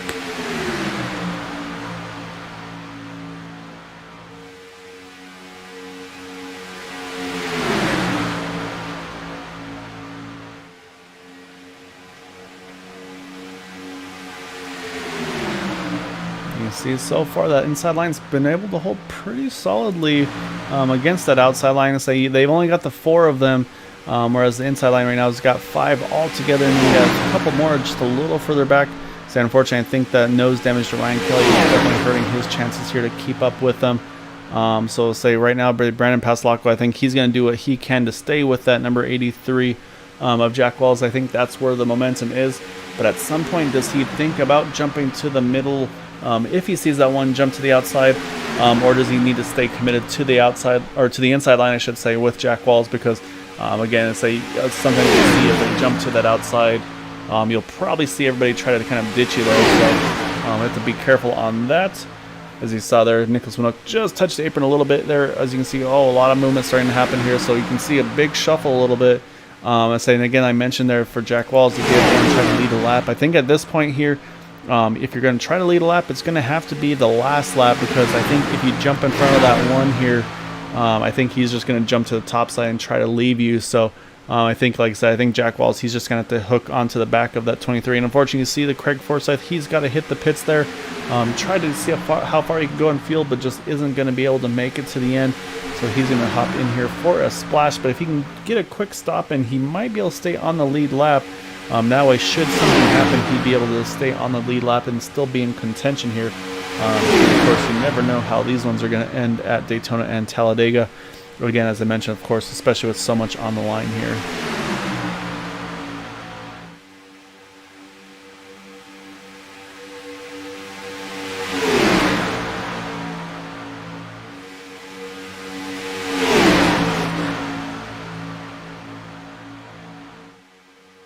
Alright, as they come out of turn number 4, we're going to have 5 to go here at Talladega when they cross the line. So again, right now you see the one of Gabe Butler on the outside trying to fight for the lead. He's got Brendan Passalacqua to his inside. And then, of course, Jack Walls on the inside. He's got to do everything he can. Oh, as you can see, they were able to push that one car to the front. He jumps to the inside as soon as it was open. Now, what does Brandon do? Does he stay with that number 1, or is he going to try to jump to the top and make something happen? Maybe see if he can get pushed to the front. He does. But you can see immediately they try to separate themselves out there, and that's going to split them all up here 3 wide. Down the back, that's pushed Eric Laurie out of the way. And so now the 23 has the 7 of Dale Willoughby behind him. And this could actually be the break that Jack Walls is looking for, because if he can get in front of that 23 car, that could be the push he's looking for. As you can see, Nicholas Winook having some connection issues there for a moment. He saw Eric Laurie having to react to it there. But right now, so we're going to come around to 4 to go here. And right now, just aren't able to make a move. So you see the 78 there. I think he's going to drop out of the way. Doesn't want to have any outcome in this one with that connection issue, unfortunately. So say we got 4 laps to go. You can see everybody starting to spread out a little bit again. As you can see, Nicholas Winook here on the outside. But yeah, here they go to the top side. I had a feeling they were going to probably try to ditch him on that middle line there. And that's exactly what they're doing here. So yes, unfortunately for Brendan Passalacqua, he's not going to get the help he needs here, which is now going to put all these drivers back to 2x2 for the moment in front. And I say again, Jack Walls can't do anything with this yet, because he's going to have the same boat. If he jumps to the top, they're all going to try to kind of sandwich him out of there. So I think right now that 83 just got to try to push this one as far as possible as they go 3x3 there for the 3rd position there. You got Todd Merkel, Jim Brooks on the inside. The middle, you got Dale Willoughby and Brendan Passalacqua. On the outside, you got Eric Laurie and Kevin Fries. So right now, those 3 are going to run side by side. That's going to, now they're going to fall back in line to 2x2 here. So say we'll see now what Jack Walls, he's going to keep pushing that number 1 of Gabe Butler. And I think that's what Jack's got to do here. I don't think he can do anything at this point in the race. I think right now he's kind of just pinned to where he's at. Let's say he just doesn't have somebody that he can trust that's going to push him. Unless he could get somebody like Todd Merkel or Brendan Passalacqua behind him. But at this point, he's just got to stay on the bottom side and kind of, I think, just hope for the best here. So that being said, that we're going to come around here. We're going to have 2 laps to go. You see Brandon giving a big push to that 7 to Dale Willoughby. Saying that actually could be a good thing for the 83 of Jack Walls, because that would take away a bonus point for the win if that 7's able to get pushed around by that number 1 car. So there's a lot of different outcomes that could happen from this. So that being said, though, we still got a lap and a half to go, so we'll see how it cycles through here as we come through 3 and 4. You see they are fighting hard for position right now. So say we're coming out of turn number 4 for possibly the final, or second to last time, I should say, not the final time. So we come through the trial, we'll see if they get the white flag this time by. And they go, we do get the white flag, so this is going to be it. This is the last lap of the race. You see the 13 of Ryan Kelly. He's going to jump to the top here with Raymond Rittenauer. Raymond's going to try to push this 13 to the front here. They were waiting there to the last moment, and they are locked on together. So we are 3x3 going down the backstretch with a big push for that 13 of Ryan Kelly. Raymond Rittenauer getting him side by side here for the lead. 3 wide for up front here for the lead here. And again, Ryan Kelly was only 1 point out going into it, so that could definitely come into play. As you can see, wiggle there for the 7 of Dale Willoughby. We'll see how they're able to come out of turn number 4 right now. Still Ryan Kelly hanging on to the lead, but what does the momentum have on the top side? It's going to be a close one here at the line. So you kind of get the contact in the back. Oh, we got cars going around. Unfortunately, 83 was involved as well. That's going to give the win, though, to Gabe Butler in the 1. It looks like Dale Willoughby's going to grab 2nd, Todd Merkel 3rd.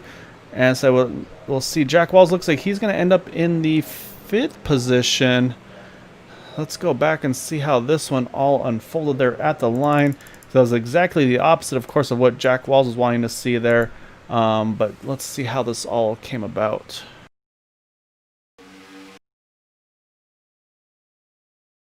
So you see the 83 on the inside line here. Let's see, you got the 13 pinching there as close as he can. Of course, he's trying to get all the momentum he can. And oh, it looks like, oh, actually, I think Brandon Pasolaco, I think he may have blown a motor there. I'm not sure. I thought I saw a puff of smoke. Then he gets into that 13 of Ryan Kelly. Let's say somehow, though, Jack, you can see, though, he's still stuck up on the outside wall and then actually able to kind of push his way through there, the 13 of Ryan Kelly. So Jack's going to wind up in 5th there. Ryan Kelly goes across the line backwards for the 6th position. And actually at the line now it's showing Dale Willoughby as our race winner here. So let's go back and go and look at that one here, because that could have a big outcome as well. So you got Dale Willoughby here going down the middle. Yeah, you see driver pop their motor. I think that was the 23 Brandon Pasolaco just pushing as long as he could there. Unfortunately, that's where the motor blew there for him. And so now we're watching as they come across. You see the contact between a bunch of drivers there into the outside wall. But then as they come across the line here, it looks like Dale Willoughby just has the momentum, and that could prove pivotal here. As we come across here, you can see at the line, Dale Willoughby by just a nose. If you can even give that. Yeah, so just barely a nose of the car. Looks like 0.04 of a second between the two of them. I'm going to give Dale Willoughby the win here this evening. So now the next thing is going to be figure out who is where in the championship.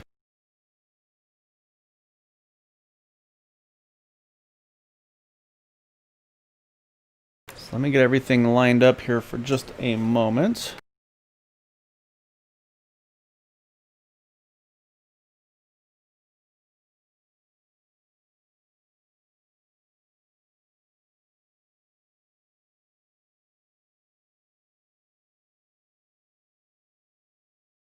So we're going to start off with we're just going to go through our race results, and then from there we'll see if we can get the standings and everything sorted.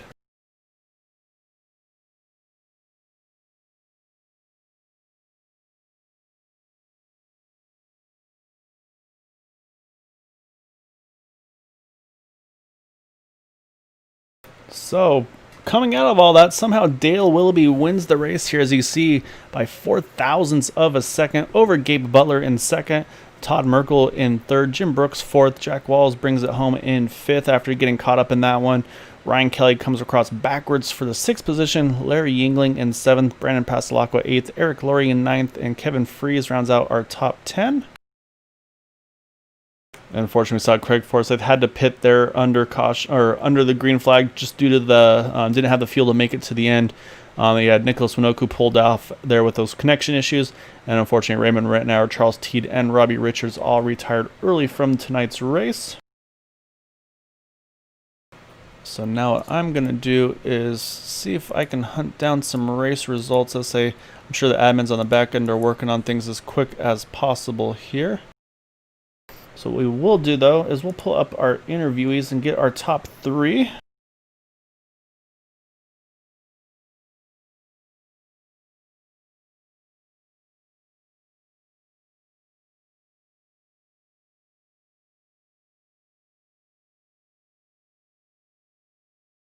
And so we're going to start things off with that number 81 of Todd Merkel. Todd's able to bring it home in 3rd after starting in the 12th position. say you were kind of hooked on the inside line there, and from where I saw, it looks like someone may have blown a motor there on the top end. I don't know if you were able to see it from your point of view while you were trying to sort your way through all that craziness, but I did not know that. yeah, it was exciting there. I was saying, obviously, it's kind of a tale of two different races, really, where everybody's just trying to kind of bide their times early on, kind of get through the pit stops, it seemed like. And then once that cycle of pit stops happened, where it was like, okay, we're good to go to the end there. Pretty much just seemed like everybody's like, okay, let's go here. We're going after it. So, I mean, take us through from your point of view. What was your race like? I mean, what was your kind of strategy going in there, and then those final laps? I mean, what were you going after? Well, unfortunately, I qualified quite poorly. I always like to say I can't qualify my way out of a paper bag, but that's okay at a place like this. It doesn't make much difference. And I try to stay low. It seems to me to be a little safer down there. You're not going to make too many big moves down there, but you're not at risk of getting squeezed in the middle by some cowboys that go to make it 3 wide. So I'm a little bit more comfortable running low most of the time. And the truth is, it just, a lot of ways, it feels like this is a lot out of your hands. Running these drafting deals like this. No, you're exactly right too. I mean, you obviously, you have to get yourself in position, but then you also have to have the help, you have to have the luck and all that. So I mean, there's a lot of it involved to be able to be in contention there at the end. So I mean, you put yourself in a good position there. It seemed like you kind of just by just necessity you were able to start working with some other drivers. Like I saw you work with Jack Walls, I think Jim Brooks at one point as well. Just where you kind of had to compete against those teammates there, like the 7 and the 1 and company, because otherwise, let's say you guys are probably going to be in a bad spot there. Yeah, it's kind of easy to get into a lot of trouble that way. With a group of guys ganging up on you, and I'm kind of a loner, so I take help wherever I can get it. Typically. Well, I mean, you did a really good job on that side. We're still obviously waiting to see how the points wind up for after the 3 races there. So you came into this one. Let me get our stuff pulled up here. So you came into it you're tied for the 5th position. So I don't know if you're going to be able to jump to get to the win. That being said, though, I mean, you were close though. I mean, because you're only, where were you, Todd? You were only 8 points out of it going into it. So we'll just have to see where everything kind of cycles through. But I mean, yeah, it's like I said, I mean, I've been able to get some more and more interviews with you lately. So I mean, you've been and doing kind of different things that you're used to, kind of going outside of your comfort zone. So it looks like you're kind of adjusting and learning on the fly pretty well here. Yeah, while I'm talking to you, I'm watching the replay that caused that caution at lap 78. And unfortunately, I don't know. I'm trying to see whether I think I was under Nick Winook pretty well, and he came down. So yeah, if I don't know, that could have been a racing thing. I have to watch it a few more times. Yeah, same. From where I was going after this, I don't think you did anything wrong. It was just like I said, I think he was trying to sneak into the gap between the two of you there, and then and the thing is, the way these plate races go, once you get a push, there's nothing you can do. So you kind of got the draft right back into that hole, and so by the time Nicholas was trying to squeeze in there, just didn't quite fit at that point. So. I mean that's the nature of plate racing. I mean we've seen it with the pros that do it at Talladega, Daytona in real life. So I mean that's just one of the things that happens with these races. Yeah, getting into that second scuffle there with Nicholas was a little worrisome at first for me because I got tagged in the back pulling into pit road on the first round of pit stops, and I didn't have a chance to check to see what my damage was going to be like. So I went ahead and used the fast repair on the first pit stop from that rear end damage I had. So when I got into it with Nicholas here at lap 78, I was concerned I was going to have a lot of front end damage. But when I got to the pits, it was only 20 seconds of optional, and I was able to get away with it. I was never going to even attempt leading, though, or running out in the front because I didn't know how much front end damage I had. So. Yeah, so that's always a risk versus reward where it's like, it's one of those things like, okay, yeah, you got some nose damage. It's like, well, in the draft I should be good, so at least I'll be able to hang on with everybody. But then of course, like you mentioned, there's like, but man, I probably can't lead the draft. So then you worry about what happens if you cycle out towards the front or anything like that. But That being said, I mean, again, another great run, grabbing the third place tonight. So I definitely want to give you opportunity. Any thanks, shouts you'd like to give for getting that result here? Oh, my piston guys out in California at Ross Racing Pistons. They are the best driven racing oil. They hooked me up with some really good oil. And Liberty's Gears, doing those stick shift transmissions for my drag car. I appreciate all their help.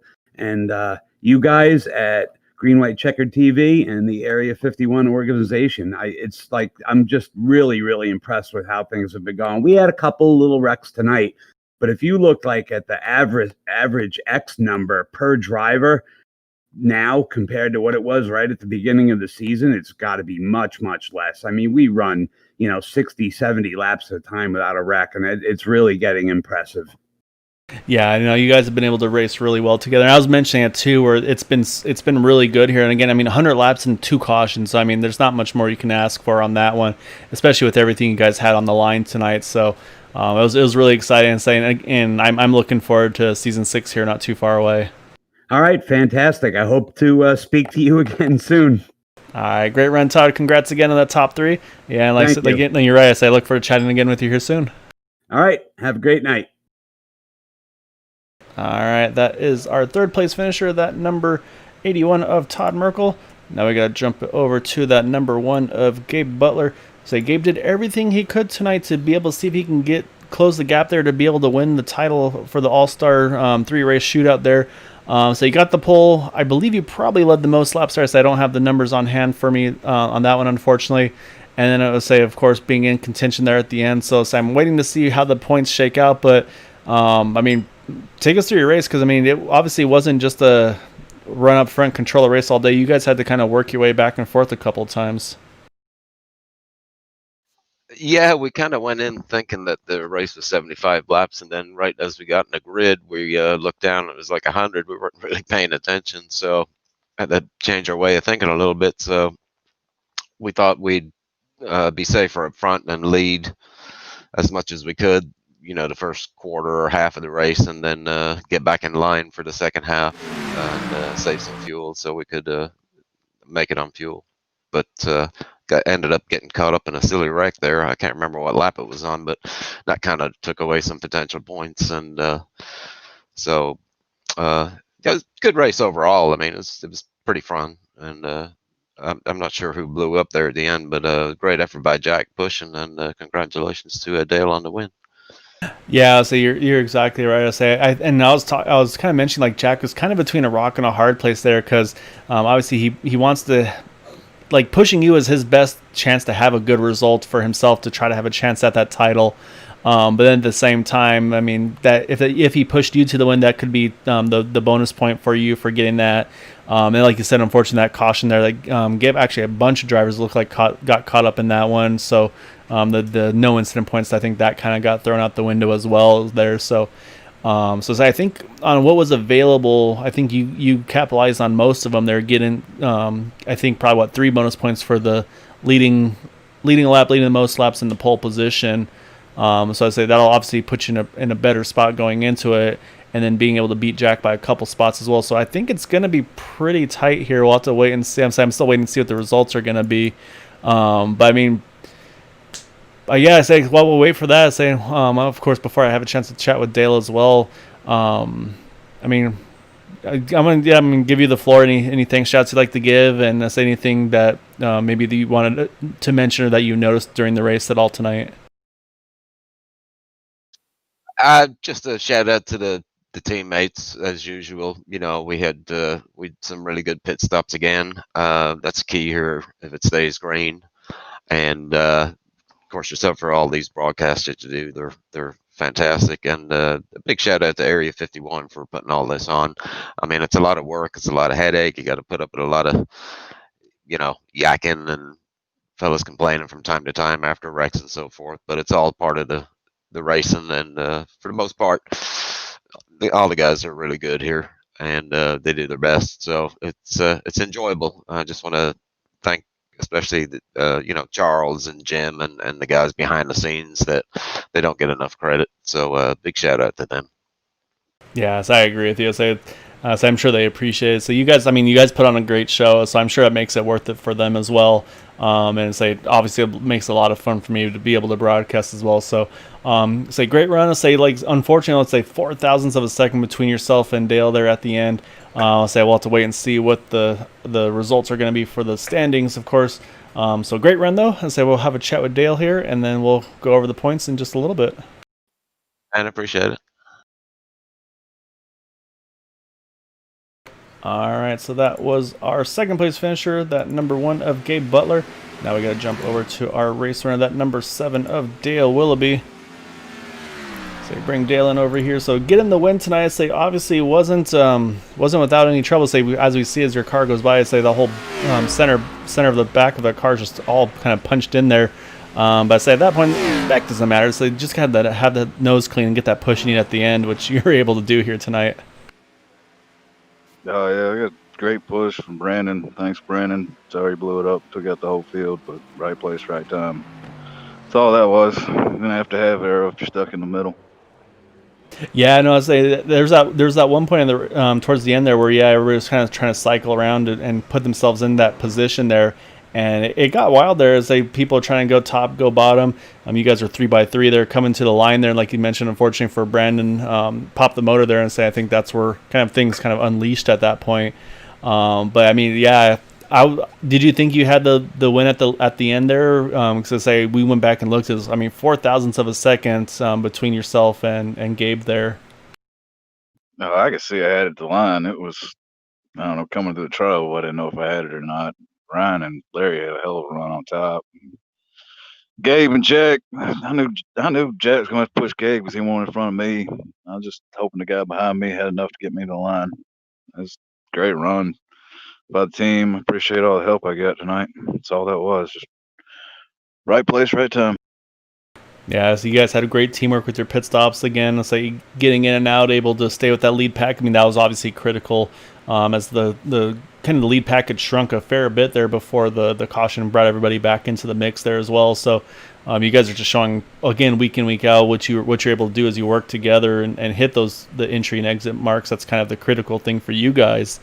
But yeah, I mean, was there anything that stood out to you through the race in general tonight? So say obviously kind of a tale of two races really, where everybody's just kind of biding their time early on. And then once we had those couple of cautions towards the end, it seemed like the aggression really started to step up there. No, I'm gonna keep my mouth shut on that. Nah, that's fair enough. Well, then to not get yourself in trouble and give you any thanks shouts you'd like to give though for your win tonight.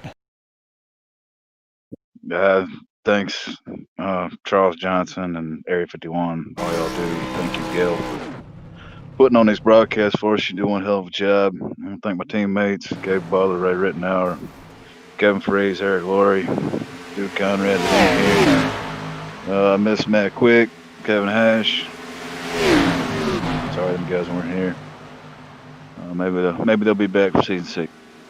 Yes, I hope to see you guys back in season 6. To say you guys are the ones to beat when you guys are all in here together. So it should be a lot of fun to see you guys back in action. See if anybody's able to learn some new tricks to compete against you guys. And of course, with the damage fast repairs going away, so that's of course going to change kind of the aspect of things as well here going into it. I'm interested to see how many people start from the pits on every race. That's all I got to say about that. All right, well, great win though, Dale. Say enjoy it, and say hopefully we'll see you again here soon in some of the future races. Gail, I'm gonna celebrate with the Mick Ultra. Y'all have a good evening. All right, take care, man. All right, so that is our race winner, that number 7 of Dale Willoughby, and I believe we have some point standings updated here. So going through and double checking. All right, so with that, let's go ahead and we're going to pull up our Season 5 All-Star winner, that number 83 of Jack Walls. So you kind of had to go through all of it there, Jack, and you're somehow able to make your way through. And actually, I don't know if you noticed there, but when you were able to kind of squeeze your way through between yourself and Ryan Kelly, I think that may have given you that 1 point you needed to get that title here. Yes, it did. How about that? Didn't win a single race and got the championship. Well, I mean, it was obviously not an easy doing for you. So we'll switch back over to you. There we go. I was saying you were having to work with your kind of work with your competition there to put yourself in the best place you could there at the end. There was a couple times I'd mentioned where I was curious to see if you try to jump to the top and maybe try to get a push to at least get a lap led. To give yourself that kind of that cushion on the bonus point side of things, since the one was able to get the pole and lead a lap and lead the most laps, I believe, as well. But yeah, I mean, and that's how it goes, Jackie. Like you said, I mean, maybe didn't get the win, but you're actually the only driver to get a top 5 in all 3 races. And so, I mean, and actually, second place, Gabe Butler, same thing for him. He didn't get a win in this segment either. So, say that being said, and that's kind of the strategy that comes into play with these ones. Instead of it just being a win and you got the title, so you got to be good in all 3 rounds, all 3 different types of racing, different cars. So I mean, well, first off, I mean, congrats. I'd say that obviously an awesome deal for you to be able to pull off the win there on the title. But then also, of course, I mean, take us through those 3 races, because I mean, like I mentioned, I mean, that's a lot of different things you had to do with the Indy cars at Michigan. Then you had the Cup cars at Charlotte, and then of course finishing up with these cars here at Talladega. Yeah, I'm a little too old to remember those other 2 races that well. So, but I remember this one. I was sorry to get into the back of Dale Willoughby on that first pit stop. I don't know what happened. We touched. I got a 0 incidents for it, but we touched. It looked like he went off to the left. So I was sorry about that, but I was glad that I could catch up to him later and push him to the lead, at least to get a point for leading a lap. And I just thought, let me stay out of trouble. And, I was going to be happy to push Gabe to the win. I thought if I came in second or third, I would still win the championship. So I was happy to stay behind him. And I think my plan would have worked out, except for the 23 blowing his engine right there before the start finish line. And but luckily, when he got into me, it turned me up into Ryan Kelly and let me finish ahead of him. So in a way, it was very lucky that he blew his engine and the way it turned out. Yeah, it's pretty crazy the way it all ended up there. But yeah, like you said, I mean, getting top 5 in all 3 races there. And then, of course, having to just do everything you could there at the end, of course, to put yourself in contention when you're you're having to work with your competition to put yourself in the best position possible. I mean, I kind of have my guess. But I mean, how stressed were you there behind the wheel? Oh no, I was pretty stressed. I only had one teammate tonight, and that was Jim Brooks in the '76. And there at the end, I don't think we were close to each other. So I was just waiting to see what the guys around me were going to do. I was anticipating Gabe maybe even slowing down a little, so I wouldn't finish as well. But he kept it up, and I was willing to push him to the win. What I was sweating out was the finished results here. I've been watching Dan Lisa to see where I was going to finish, to see whether I was going to get that 1 point lead. Yeah, and then I was doing the same thing. I kept refreshing, so I knew it was going to be close, and it was. And it was. I mean, like I said, you got the win by 1 point over Gabe Butler in that number 1 machine, and then 2 points over Ryan Kelly in the number 13. So, like you said, and it's kind of crazy to think about. So the 7 and the 1, they were 0.004 of a second apart from each other. And so obviously that point change between the 2 of them, that actually probably would have switched it into his favor there. So say that push that you're able to give him, then also that Dale was able to get from the 23, kind of saved you in its own right too as well. So you never know how it's going to wind up. That's why all 3 of those races, every finish was so critical, every bonus point, everything like that. So that being said, I mean, I gotta give you the floor here. Yeah, you never know how it's going to work out, and I guess for most of the race, there wasn't too much of excitement until the last couple laps there, seeing where all the cars were going to finish, and then to hear that the cars were coming up on that third lane, Ryan Kelly and Larry pushing him, and said, "Uh-oh, what's going to happen here?" And so it started to get real exciting on those last couple laps. But want to thank everybody in the league, of course, Charles, Jim Brooks, Michael Spell, and Robbie, and James Letford on the team. And also want to thank you for putting on a hell of a broadcast. I really enjoy watching your broadcast. You do an excellent job. I don't know how you can talk so much during the race without losing your voice. It gets difficult sometimes, especially when you guys keep doing some pretty crazy racing at the end. It gets exciting. I have to try to keep up. Say there's only so much I can do. Say unfortunately I was running solo tonight, but say there are the nights obviously where I have some help in the booth, like Steve Goschak on Tuesday, Don Runkle on Thursday nights. So say them being in the booth, gives me another set of eyes, which helps so much, and they bring so much more insight for things. And say I really appreciate them being a part of the broadcast with me for season 5. Hopefully I'll be able to keep them on for season 6 as well. But yeah, it's a lot of fun. So I love doing it. You guys put on a lot of great racing, and so it makes it that much more fun for me. But yeah, so you're gonna have some bright yellow sponsorship to celebrate here tonight. Yeah, I think after tonight, all the cars might go with that Pennzoil yellow, and then you'll have a hell of a time calling the race.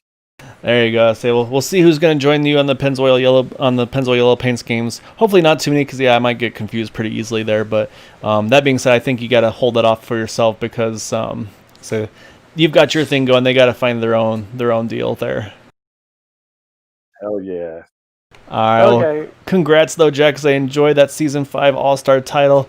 So you definitely earned it. So you fought hard there for it in all 3 races there. Like I said, getting top 5s in all 3 races as well. That's that's really difficult to do with these guys here. So great job on that one.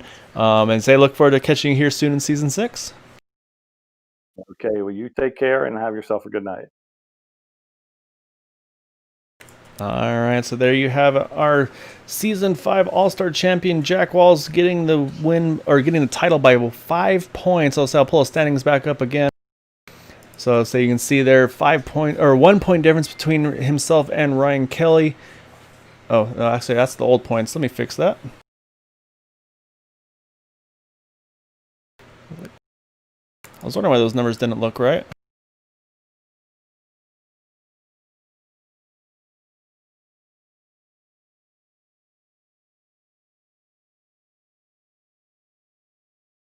That doesn't seem like it's updating correctly. I don't see if there's a way I can refresh it. All right, well, my apologies for that. Well, I'll go through the results for you. So, winning the title for Season 5 All-Star Week is Jack Walls in that number 83 Pennzoil machine. In second place was Gabe Butler in the number 1 car, 1 point behind the 83 of Jack Walls. So, unfortunately, that 0.004 of a second difference was all that mattered there, because if he had been able to win the race, he would have also got the 1 bonus point for the win, which would have jumped him from being a tie to a +1. And of course, unfortunately, Ryan Kelly getting caught up in that. He had a huge run on the outside, awesome race between himself on the top side with Larry Yingling, giving him a big push there. But yeah, so it was a really exciting one here tonight at Talladega, so want to congratulate them. Todd Merkel actually finished up in the 4th position, only 5 points out of the lead, with Brandon Passalacqua rounding in the top 5 in the points with 10 out of the lead. So huge congrats to our race winner tonight.